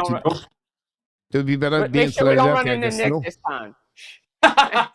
Nick taking shrapnel. All right, guys. Wish you an amazing, great All right. night. Thanks again. We stop you, Thank and you, I will look Coach. forward to see you again the Thanks, next couple of Coach. weeks. Thank you, Jim. Thanks, guys. Thank Thanks, you, guys. Kirby. Appreciate a lot. Guys, was Jim and of course, Kirby in the house. We bring this a little bit for 1 hour, 40 minutes and talking about fun things, guys. And to see the Edmonton Oilers just take the lead 3-2 against the Ducks right now. Back-to-back goal from the defenseman, Ekholm and Stastny. About that question for Grandland. A question, do we patient to see if the Canadiens already have the number one goalie and the pipeline, or do we go out and get a veteran to steady the ship for the meantime? I don't think so. I'm going to talk about this the next couple of minutes, but I don't think so. I think we have to wait, guys, to see. Wow, we have a goal. The Rangers scored a goal, guys, on the 5-0. And Rangers came back with 2 goals to get an extra point, and that will help the Montreal Canadiens. 4-3 guys tonight at the Madison Square Garden. So I guess presque 11,000 abonnés. Coach, you're absolutely about this. Rangers win. Rob, about that. Mark, Jim, plus Kirby, you're welcome. Again, we go about this guy. We do go back right here. I want to talk about fun things. We came here for fun things. What's going on? We talk about Alex Newhook. I think A2 have a question. John, let me know. Thanks again, Kirby, in the chat to be with us tonight. Really appreciate your help on that one. I'm going to take it very well. Kat, on 1 extra point right there on this one. Now, we're going to talk about the recap of the game in the next couple of minutes, guys. It's the subject of the night, guys, is honestly, who do you blame for the Montreal Canadiens? It was really the top net we got about this, and I want to get a little bit more. We talked about this a couple of weeks ago. It's an old story I'm talking about. And I want to share to you a number right here. And I don't have the right number or I don't have the right answer. I open up a subject. I open up a conversation. And you're going to tell me if you agree or disagree, or what do you feel? What are you feeling right now? What is your emotion right now about the Montreal Canadiens? What do you feel? Are you panicking? Are you worried? Are you concerned? Say, Coach, come on. Nothing is concerned right now. We are fine. Don't worry about that. It's just the slump and the schedule, and then we'll be back normal and we'll be perfectly good. But before that, I want to share with you a little bit. Look at what's in the house. Thanks, everybody. Did what Montreal did, Boston did. Go get Wolf, Randy, RDP, about that. So here what we got here, guys, for all of you. First of all, guys, the goaltender. Montreal Canadiens, the goaltender, Montembeault is .869 save percentage. Dobes win game, still at .887 save percentage. Dobes, both of them. Montembeault, here we go, guys. From the 62 goalies in NHL, he had 9 wins. He's 43 in NHL. Save percentage, .869, 58 in NHL. Goal again average, 3.46 and 55 in NHL. The goal save above expected, guys, .7.9, 55 in NHL. The high danger shot save percentage is .70, guys, is 53. That said, those two numbers at the bottom, you see, on the GVSA last year, he was at the top 10 in NHL. You can see his regression all the way right now with the Montreal Canadiens. That said, also, Samuel Montembeault, and the last 3 games, Montreal against the Atlantic Division team. He lost against the Boston Bruins, 17 save, 4.18, .810. It's 4 points right there. 4-2 against the Sabres, 13 save and 16 shot, 3.07, .813. Against the Senator, 6-5. He has .85 and 3 for Samuel Montembeault, guys. He left for Laval. He came back a little bit stronger. And you can see, again, he's struggling with the Montreal Canadiens. Dobes win game, but his percentage of save is low, is high. His goal again is high. It does not show to me a lot of hope, or not hope, but a lot of confidence. One Dobes between the pipe. Both of them are struggling. The Montreal are 29, I believe, in NHL on the goals, on the save percentage, both golden there. And this is why is one reason. I'm going to go with other reason. But are you what to do? What we have to do? What's going on with that part over there? And I don't know what you're thinking about this, but let's see what got in the chat, guys. And then we can go on the other conversation. You have two great coach assistants, Jimmy Kirby. Congratulations, you guys. Thanks so much. Over to you. Sab will pass Montreal and the standing RDP. They already passed them RDP. And that's okay. Those save percentage. Timidab, 43 points. Senekis, 41 points. Peter August or Sheffer, 43 points. Calder, Matthew Sheffer. Right there. Matthew Sheffer on that one. Need to be better. If Montembeault cannot get it together and have some consistency, then I will panic. Mark Elliott. Canadiens Dobes one game, and Montembeault is a 500 goal there at the best. Wow, that's terrible. LDP. Peter August, Mark, you panic. Me, I put him on waiver. Canadiens Dobes make the big save at the third period. Darrell, red strobe lights. Montembeault. Mark, forget danger shot. Montembeault has trouble with the Bantam Goalie backhands. About that. Montembeault has a horrible Atlantic record. Dobes has a good record versus Atlantic. Explain why Martinez will play Montembeault. How has Primo been doing? He is in the American Hockey League. The Edmonton Oilers take the lead now 5-4, guys. Think about this, guys. I'm going to repeat. The Edmonton Oilers are 5-2 against the Ducks, right? They score 4 goals, 1, 2, 3, 4, and 4 minutes, 3 minutes and 50 seconds, I believe. Check that. Ekholm, Nurse, Ekholm, Stensny scored the 4 goal. All the 4 goal guy is from the defenseman. That's rare. That's wild about that. That's it, guys. Let's go. We'll get in the chat, guys, on this one. Peter August. The thing that I really don't like is how the app keep protecting Montembeault from the media. One, things are not going well, not a fan of that. I'll be honest with you, A2, today I was really upset about Jean. I don't watch a lot TVS sport, right? But for some reason, RDS on my side today is struggling. I don't know why, but I cannot get anything from that. That said, I could not watch the 5 to 7. So I watched GC La Joie. La Joie was all over Montembeault. Like, the fans should not be too much over Montembeault. He was defending Montembeault a lot. Last week, Delorme and Marcotte said the same thing at BPM. Now today, so but it is what it is. I agree with you about that. It's no matter who they are. It's matter the productivity is the most important thing. I need a goalie, gentleman, LDP. Run my concern, and we saw a lot the Boston game. The defense lets the opponent team easily take control of the front of the net in front of Montembeault Dobes. I thought Montembeault keep them in the game.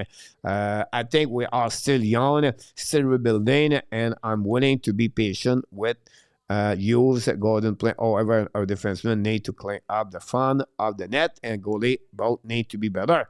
Darrell Montembeault not good, but neither in the defense. Luc Lafortune, I don't think you can find a better goalie via trade. Luc Lafortune. Thanks again for all the likes. Ovidio 869 cannot have that. Ovidio, you can lose from 3-2 playing good, and 15 Ben lost to 3. on that one. So Ron, Gary, there is no magic solution in the net waiting for Fowler. Rob, if Dobes got more start, he will perform better. A lot of his problem is mental because he said he get win and he cannot go back to Montembeault anyway. I feel like he's became too easily to blame Montembeault. Ron, about that, the coach, the defense has been sloppy too. Show faith on the kid. He will perform. He's still a rookie and getting treated like a garbage. I don't get it. Rob is all about Dobes. About that. So repeat. Also, yes. Cashman, welcome back. We need to think he is tough and stick up each other. Our golden thing is the biggest weakness at the moment. That said, guys, we're going to move on for the next thing I want to bring to you guys. What's the solution? Are we going to get Fowler back? Do you think we should call up Kakkonen? Do you think we should make a trade? Wested is available. Do you think Montreal should maybe call Marc-André Fleury? Can Montreal trade for Greg Bennington? There's other question. I have no answer yet, but I'm just saying it's same hybrid. D does not work with his group, a defender, a require higher, a UK, simply the defense go zone like 9% of the NHL team. About that, I think Jim said a solution. No goaltender. Worry not about defense, but Sunderman can disrupt traffic and clear out those back on end. About that.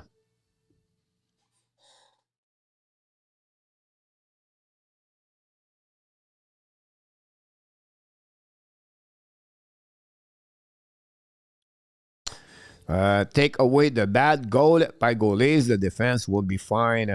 Would Fleury take a job on any team run? We have some rumor about this. Look like recently Fleury refused to come back because he still have some kind of injuries. But I don't know, honestly, what is the best solution on that one. Let's see what we got here, guys. On this one. Trade, but no, it's difficult to find available goalies in NHL. Yeah, they need a single badly, and he has not been addressed about that. So, good question about this guy. So, let's move on for the next thing. Will not mind to try to make a deal for Wallstead. Gave Fowler more time to develop in Laval. About that.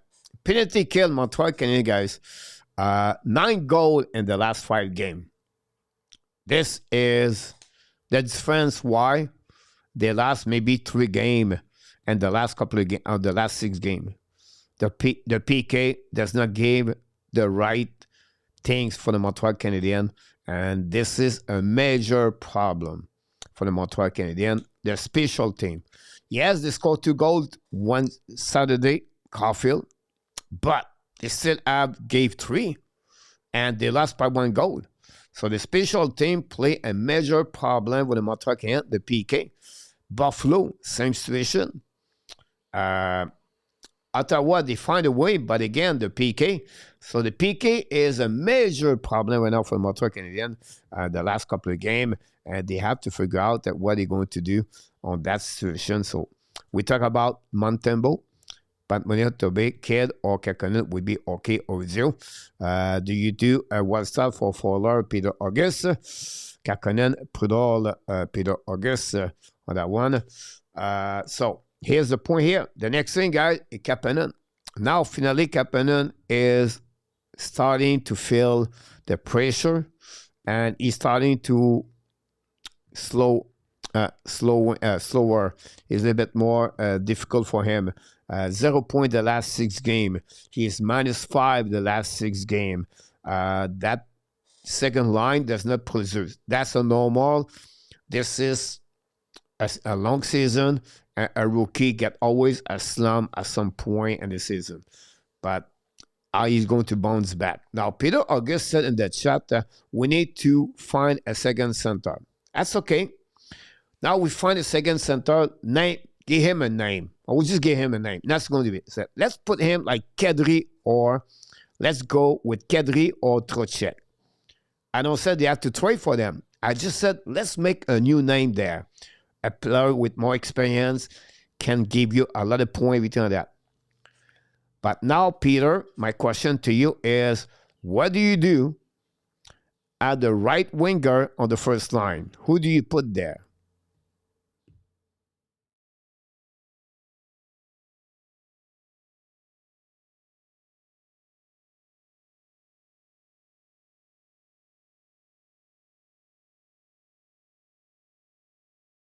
Okay, we go get Robert Thomas. That's perfect. We go get Robert Thomas. We trade Caden Coley, Oliver Kapanen, and a first round pick. I'm okay with that. Let's go with that part. Now we get Robert Thomas behind Suzuki. Who is going to be, Peter, your first winger for the Montreal Canadiens? That's my point.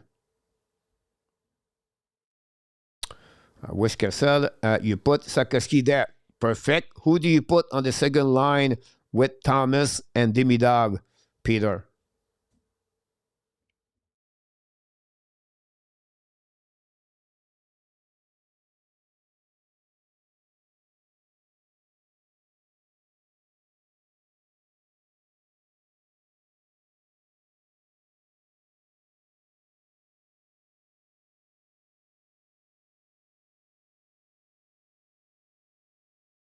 You're going to still missing a piece of the puzzle right there, Mark.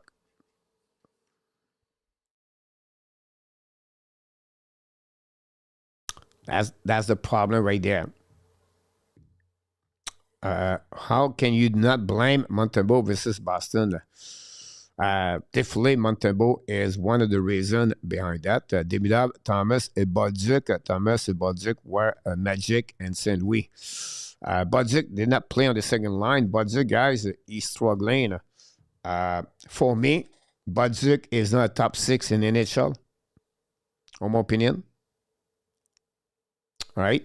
Now you have to find, because now you trade Cooley, you have to find a new defenseman at the point, at the blue line.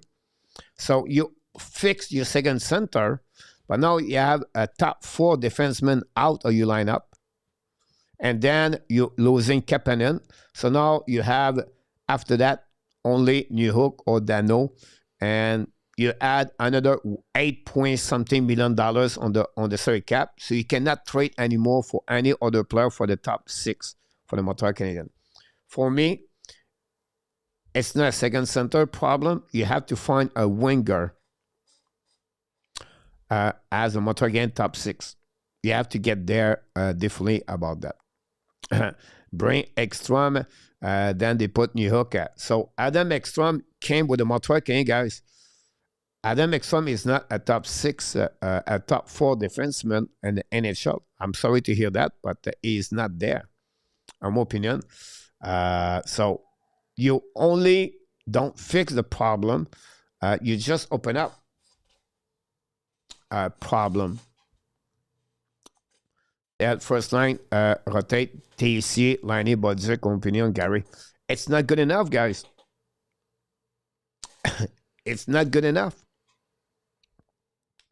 Trade Dobes for another young goalie that you can send to Laval and bring Fuller up for good. Leave Montembeault as a backup. Middle is strong. Zuski, Thomas, Dano, Evan, Villano. About that, Bolduc has been better the last few games, but is highly inconsistent third line player at best with occasional. Exactly about that. Now, if you do that, all right, so what we do with Michael Edge and Alexander Zarowski? Are we going to trade Michael Edge now? Hey, Coach, what is the home situation looking like? You're still moving next week. Garrett, I think I will stay here a little bit longer. Garrett, thanks for asking. And I will be maybe after the Olympics. It looked like that way. I need to reconfirm, but it looked like that way. Martin Zuni is with Bolduc play delayed. Is doing exactly what the coach wants from him. About that. Again, I'm not sure. I'm not sure is again The last 8 games, the goal against guy is 3.88. It's almost 4. You cannot win game.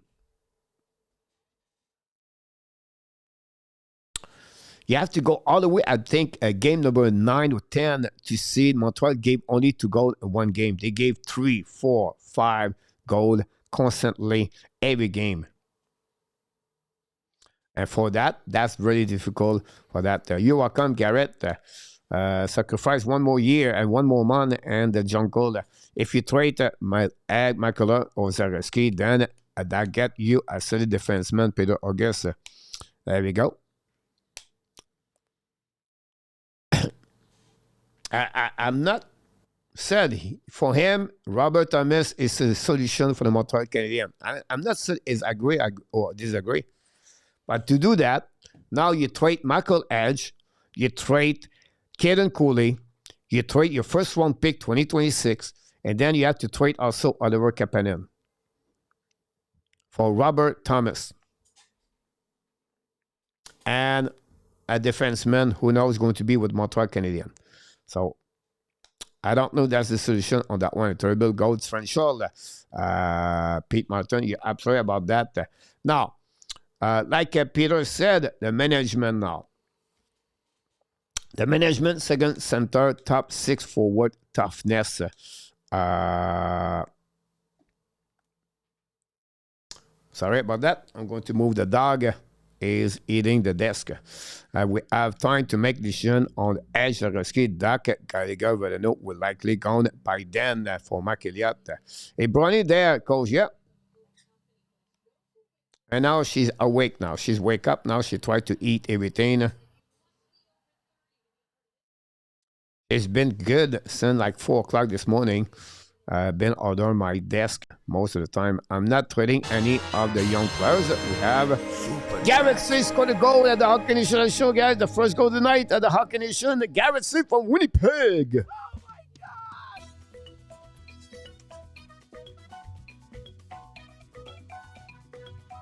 Thank you, Garrett.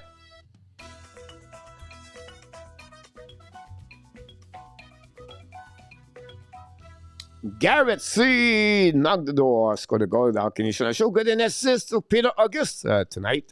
And who would you get an assist on that one? Thanks again, Garrett C. to do that. I appreciate that, Garrett C. And the reason is not access, guys, because all those people do a great job. Maybe I have to trade the Bell Center also for Thomas on that one. Montembeault for me faced how many Boston players, one of us during the game. First to goal, wide open Boston player for the goal. The third was a weak back end, but those are hard to read. If Montreal make any trade, salary got a match. Montreal is capped out. So again, every activity lining from it will be over cap. They have to make a roster move. Pierre Duprenny lining back and I believe you're right about that.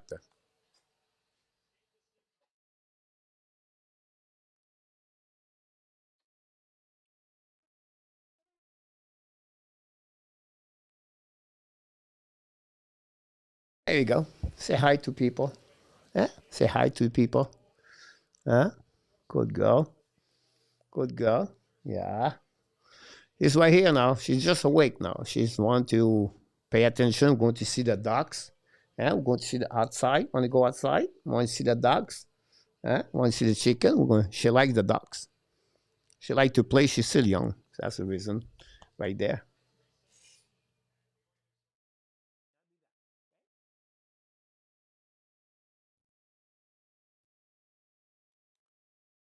Let's see what got here. Need to be strong down the middle. I agree with you about that. So no doubt in my mind, Peter, they have to be strong on that direction.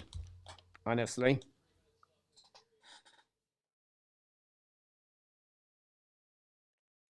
Get some treat. Peter, you're absolutely about that. So management guys, like you just said, second center. I believe for the Montreal Canadiens, I think they have also to look about the top 6 forward. In my opinion, I believe for me, if you ask me my observation of what I'm thinking to do, I will do that. I will not trade for Robert Thomas. I will not trade for any center. I will trade for a winger. No name in my head. I think for me, if you add a winger, you have Sakaski, Demidov, and they can move up and down. You can have and when I'm talking about a winger guy, I'm talking about guys can score 65 point to 90 point to 80 point, 30 goal, 28 goal, and play a very good major, a good hockey for the Montreal Canadiens. And you cannot get, guys, 6 perfect players at the top 6. I still, with Kapanen, with Zareski and Michael Edge are coming. I think that position is pretty good, in my opinion. You have Dano can cover if you need it, and you have Jake Evan at the bottom. You still have New Hook, and you still have the Michael Edge. Me, I will focus more on the winger. I'm not perfect. I'm not knows hockey, and I try to disagree with Peter August. I'll just give you a fun observation of what I would do me if I was can use. That said, we talk about the goaltending situation. Montembeault struggling. Dobes is not better. He still win. But sorry about that. The ball fall. Gary, have a good night, buddy. The defenseman, the last couple of games, Thompson have a difficult time. Goalie struggle. Carrier Saturday. I can go the way. The indiscipline of Montreal Canadiens is another major problem for me. The PK is a major problem for the Montreal Canadiens also on that one. They will have to find a way to bounce back. And this week, this is a really good test. They play 3 games. And they play Vegas, Colorado, and Buffalo. We're going to see how they feel about that. How they're going to bounce from the last week. And my biggest problem for them, I don't know where I put this, guys. I tried to figure out this. I don't know. Let me check again on the number. We'll take blame on this one. Management on that one. Yeah. So let's go, guys, on the number right here. I want to show to you a number where I believe this is a problem for the Montreal Canadiens. Is honestly, guys, the Athletics division. Montreal Canadiens, they're looking good when you look about this. It's not bad. 9-8-0. That's good. But here's the problem in January.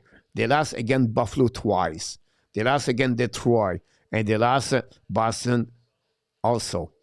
This is 16 points on the board. 16 points on the board. Can you imagine that? If they can split more. And if you look about those games, other the one, again, the Detroit Red Wings, guys, we lost 4-0. The first game against Buffalo, we were in the game, but Tage Thompson, 5 points. It was Fuller. We play again Buffalo. We lost 4-2, I believe, in empty net. But we were in the game. The power play was the biggest problem. The special team, again, the Buffalo, did not do well. If you look about the analytics 5-on-5, the number are amazing. And then finally, again, Boston last weekend, I think we played 15 minutes, very good money, good hockey, and we lost again. So it's 16 points, guys. Change 2 win of this. That gave Montreal 4 more points, and that dropped Buffalo maybe 2 points lower. That changed completely everything. Those numbers we have to remember at the end of the year. Montreal Canadiens are 16-6 and 1, I believe, again, the Western Conference. But this could maybe hurt them at the end of the season for the Montreal Canadiens. So we have to wait about that for sure. I just want to give you a number, guys. I want to give you a little bit more number. I think it's fun to see that about that. Not this one. Cole Caulfield and Nick Ski have 19 points. All other forward, the 10 other forward have 18 points. And the last, I believe it was in January, if I can recall it. Then Cole Caulfield, guys, 17 goals on the road is second in NHL. Most goals in 2026 with 10. He have also a couple of players like Matthews also with that. First hat-trick on the road, sent 2022. Caulfield sent Dewarak. And at Boston, this is the first time a Montreal Canadiens have a hat-trick. Since 1997, it was Mark Recchi did it for the Montreal Canadiens. I'm sure PLW remember that game. First player since Lafleur with 3 seasons consecutive, with 5 games with 1 goal. That's pretty amazing when you think about that. Cole Caulfield is hot. Cole Caulfield is right now on fire for the Montreal Canadiens, and at least he produced for the Montreal Canadiens, and that's going to happen about that. Mark Forsberg for Nashville. I talked about this a couple of months ago, and the time Nashville was not doing well. But Nashville right now a couple of games to be in it and to be in the playoffs. So I don't think so it will happen. But I always said Forsberg could be an answer on this one, in my opinion. Peter August Wenger can be found easier than a second center. About that, and a big defenseman too, Odio, Bonnie Gary, Nate Tom Wilson, about that. Luc Leverson, the winger, you are looking for coach called Budzik. Just give him time for Montreal. It could be Budzik, guys. If this is the case, we don't have to looking for anyone for that one. Like I said, I'm just sharing. I believe Montreal Canadiens could get that one. Tough work week, Larry N. A tough week in front of Montreal Canadiens for sure. The team has a lot more. We cannot assume the team is going to divide up on the first line. Pete Martin is past all top level. Why not? This is a great point about that, Pete Martin. Because I said for me a couple of weeks ago, Demidov should be on the first line at some point. At the end of the day, even Demidov had to play 2 more minutes per game. I don't know how they can do that, but they have to find a way to give him 2 more minutes per game on everything. Even Demidov cannot be set like that, in my opinion. And I think this is one thing they have to work on that for sure on this one. Biggest trend from last year is the record visit Atlantic. Good point about that. GF Montreal is terrible at clearing the zone. Hank a goalie out to try. Take terrible penalty.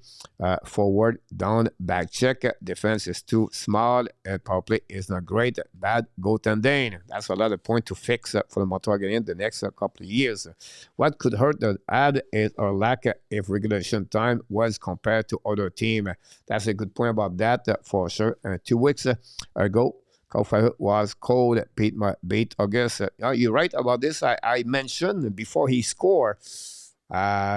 Maybe he would not play. He maybe not score 40 goals. And because my concern is not at the end of the game for an empty net goal. He does not score power play. And then now everything changed for the last 5 games. So I have to give credit for that. I was maybe wrong. Teravainen in Chicago.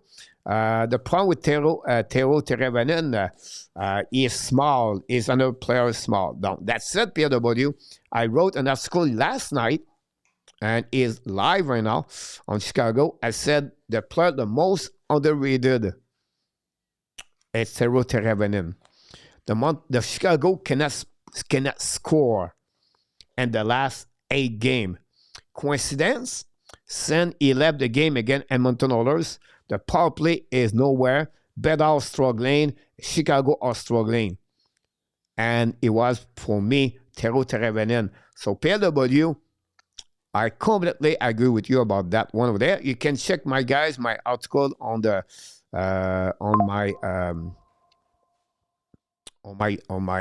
hockey hot stove.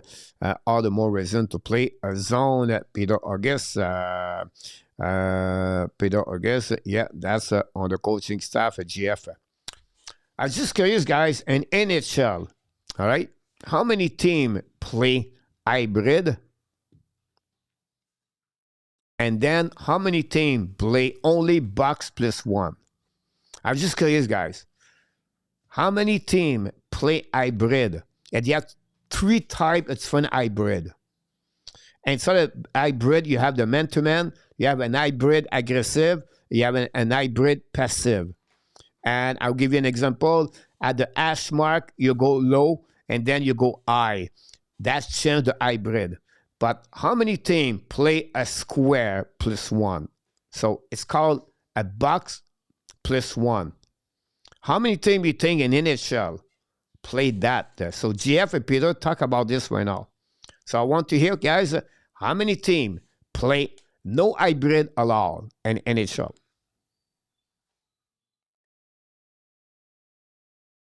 There we go. Peter said 15. I will say to you, Peter, you're completely wrong. 80% of the team play hybrid in NHL. Only 10% now and 15% maybe play box plus one, guys. That's the reality. That's the reality. You can watch all the game if you want to, and you're going to see an hybrid situation. No one play a box plus one, guys. It's not happen. I'll give you an example. Give me which team they let their defenseman in front of the net all the time. Like never he left the front of the net. Which team play a one defenseman in front of the net all the time?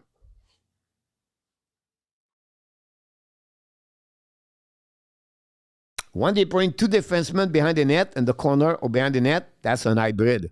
It's not a box plus one. A box plus one is four forward. It is four players make a box, right? And then the puck go in the corner, only plus one. Go in the corner, the defenseman. Now the center pick up the defenseman, and the defenseman stay there. Mark the Revenant has always been a great passer, but does not solve our physical problem. But at the same time, is familiar with an hybrid system. Good point about that, for sure. On this one, Pete, hybrid is the way to go. Send no center line. Pete Martin about that. St. Louis Blues play on the no guys. I'll give you an example. St. Louis Blues, guys. Watch the defensemen go all the way to the blue line, guys. Toronto does the same thing. You don't have any more box plus one anymore in NHL. So we have, in worst case, you have 5 teams. Now, what you have to do, you have to adapt what you have, right? So you have to adapt your system for what you have as the skill and the ability of your defenseman. And then after that, you have to adjust who you play against. But they don't exist anymore at box with Dallas signed to leave a defenseman in front a lot of the time. Dumo's team plays zone. Now, I'm going to do, guys, for the next 3 weeks, Vegas, Tuesday night, Colorado and Buffalo. All right? Every time I see an hybrid for other team, I will let you know. I will tell you, look, hybrid, 2 defensemen in the corner. Not box plus one. So we can understand what I'm talking about, like Peter talked about this. Nothing wrong about this, but I'm going to go to you a little bit more to explain the hybrid versus a box plus one. And then you can realize that one. Is it the opposite way round, run with games, Parenko always in front of clarinet? Again, guys, I'm going to show to you exactly on that one. And then I'm going to look around. I have a chance to watching all the games. So I'm going to bring to you guys sequence of to set to you. Look, we have 2 defensemen in the corner. Tampa, Florida, Carolina. I can go all the way like that, guys. It's just how they play hockey anymore. It's not conservative anymore. It's an aggressive play defensively about that. Chicago is another one with that. The key at the end of the day, guys, I'm going to finish the show like this. I have many other things we can talk, but the key behind that, guys, whatever we want, right? We have play the box, play hybrid, get a second center, get that player, play with toughness, everything. At the end of the day, you have only one solution. Only one, and nothing else. You can tell me everything else. But if your goaltender does not make the save, does not stop the puck, however he does it, you're not going to win game in NHL. That's number one. I'm going to add one more thing. The special team is a huge difference in the hockey game now in NHL. Your power play, your PK, and your goaltender. It's ABC, and that's it. Other things you have to go together. But if your goaltender cannot make save, not happen. Not going to happen. And if you look about the standing, guys, and NHL, right? The standing and NHL right there. Let's see the standing and NHL before we leave the building tonight at the Hockey Nation. And what a great conversation, guys. It was fun to be with Jim and Kirby, by the way, and all of you. I love those kind of the conversation like Peter August, everybody, because that be Colorado Avalanche, guys. Look, the save percentage, Colorado Avalanche, the goaltender. Tampa Bay, look, the percentage of Vasilevsky. Carolina, go get Bossy, the goaltender. Detroit, go check Gibson, save percentage. Look, Minnesota, Wildstead, Gustafsson. Dallas, Oettinger. Buffalo, you're going to laugh at me, but Buffalo goaltender, guys, Lion and UPL. Look about that. Pittsburgh, you're going to look about this too. There's not a bad Skinner, but still a bit concerned about that. Boston Bruins, Swimmen. And this I'm talking about just the people on the top, on the number of the point right now. So give you an idea. Islanders are there. Most of the team are at the top are a good goaltender in front of them. And when now we have two below average goaltender. That's what we got right now. It's sad to say that, but that's the reality. I hope the best. I'm always be positive. I'm going to support the Montreal Canadiens. I'm going to be back tomorrow night at 7 o'clock to watch again the Eagles go tonight, where they have many injuries. They go tonight. Last got destroyed this weekend. And we have to take advantage of their lineup. You're going to see, guys, their goaltender over there is not great. Hill is back. Schmidt is also there. Carter Hart is hurt. They missing a couple of guys. Now Jack Eichel is back. Their top two right there is pretty good. We have to see Montreal what they're going to do. Anderson now play with them. Annie Finn on the defenseman. Theodore is still a good player with that. Barbashev, Hurdle, Mike Stone. William Carlson is out again. This is a team, work with the bottom six. The four line is not great. We need to take advantage. My chance to beat the Vegas is there. I think we can do that. If it doesn't work, why do is the same about that? Explain what is obviously not working. A2 about that. Let's see what we got here, guys. On this one, Turner has been great over there. Hybrid is the way to go.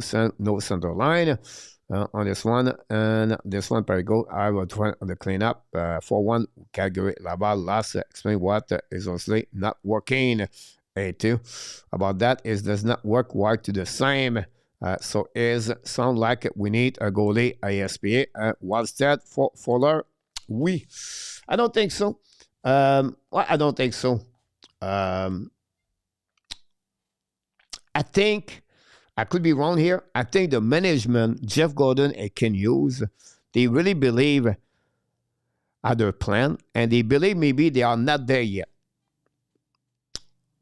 I think for them, it's not necessary to make the playoff, and they don't want to make a big move right away. I could be wrong here, But I think Montreal does not have the asset. I'm going to repeat. Montreal does not have an asset for what they're looking for, the Minnesota Wild. The Minnesota Wild are looking for a second center. In Detroit, Wildstead expect they're going to get a second center. That's my perception about that for them. I think they want to win the Stanley Cup, and they want to make sure they can compete against Colorado and the Dallas. So that will be one thing like that. Second center in NHL right now, Trocheck, Kadri are right there. But we have to wait. It's too late to trade Rebecca for Askarov and Mark Elliott. Yeah. Talking about this, guys, one more thing about this, guys. The Montreal Canadiens prospects are really in problem right now. Zarowski is out indefinitely. Was announced by Zarov, the head coach over there. Or I don't know if Zarov. Okay, no. So Zarowski guy is out. Did not play today. Mailer is out. Quentin Mailer for the Denver University left the game Saturday night. No news about him. David Rebecca is day-to-day right now with the Laval Rocket. And then Pickford did not play the last game, is on the day-to-day also for four important players for the Montreal Canadiens right there. Michael L. did not play during the weekend. Logan Sawyer score is 11 goal and NC for Logan Meyer. Moni scored a goal. A couple of players step up. But overall, that's happening there on this one. Finally, guys, we have 3 games this week. Vegas, Colorado, and Buffalo. We're going to see what the Montreal are going to do at the end of the week. During the next, we're going to come back about that Furious comeback by Laval right now. 4-3 right there, second period, guys. On this one, talking about this, guys, I should go there watching the game. I apologize that I won. The guys had a very bad mistake by me about this guy. I have the game live. Right here, guys. Let's see what we got here. Laval, Calgary, live at 9 o'clock. Right there. Belleville and fun. With 2 minutes to go remaining on this second period, guys. Power play for the Laval with 30 seconds to go remaining. You guys have a good night, Randy. Glad to see you, my friend. Guys, Randy is back. We miss you, Randy Walkman. Hopefully you're doing well, you and your family. And hopefully you're going to come back to see us more often. Randy, busy like everybody else on this one. I appreciate that. Don't forget, before you leave the building, guys, click on the likes. Now we are busy getting a penalty with Altenberg on this one. And we still have right now a power play for Laval. Not many people in the building, guys, in Calgary. Like nobody. That's terrible. Like nobody. Yeah, no power play anymore. It's 4 versus 4, by the way, on this one. 2:16 to go remaining on this game. See you, Randy Walkman, for Peter August on that one. Any question you want to ask me, guys? I'm going to finish this period, guys, between Laval and Fuller. Play very bad, the puck behind the net, by the way. Go back now to the defenseman. Calgary keep the puck in the zone. Return puck behind the net. Fuller intercept the puck again.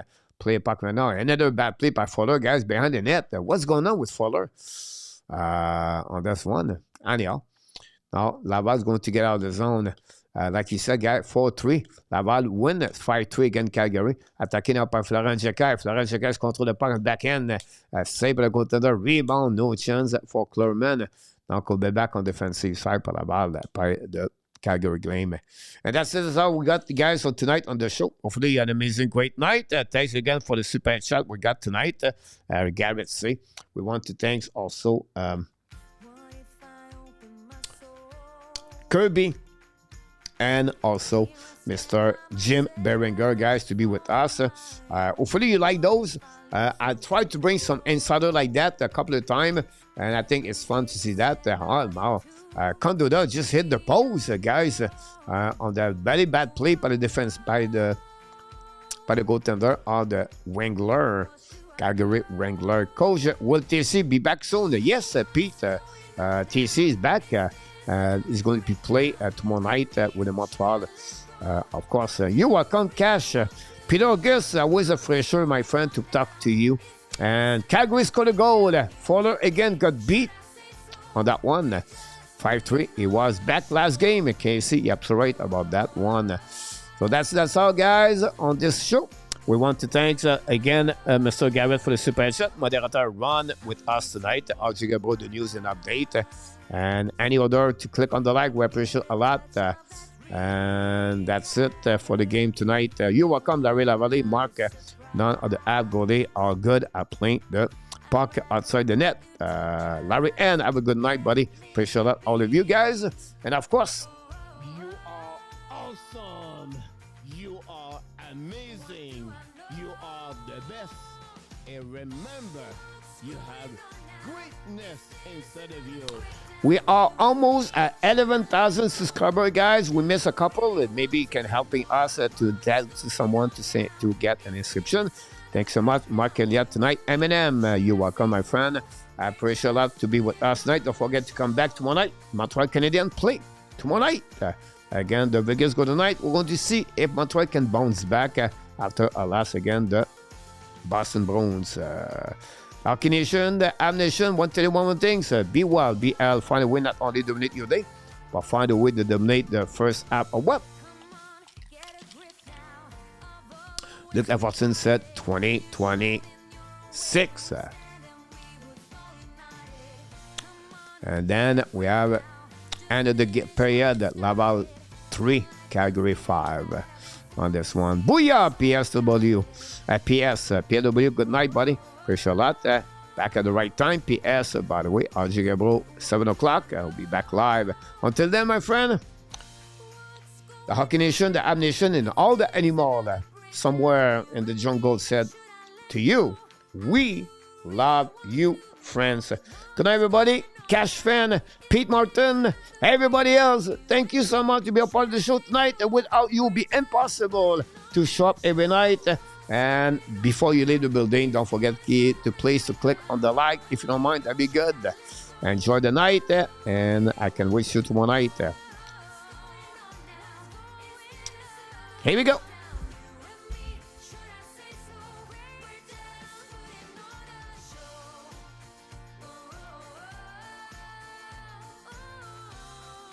Booyah!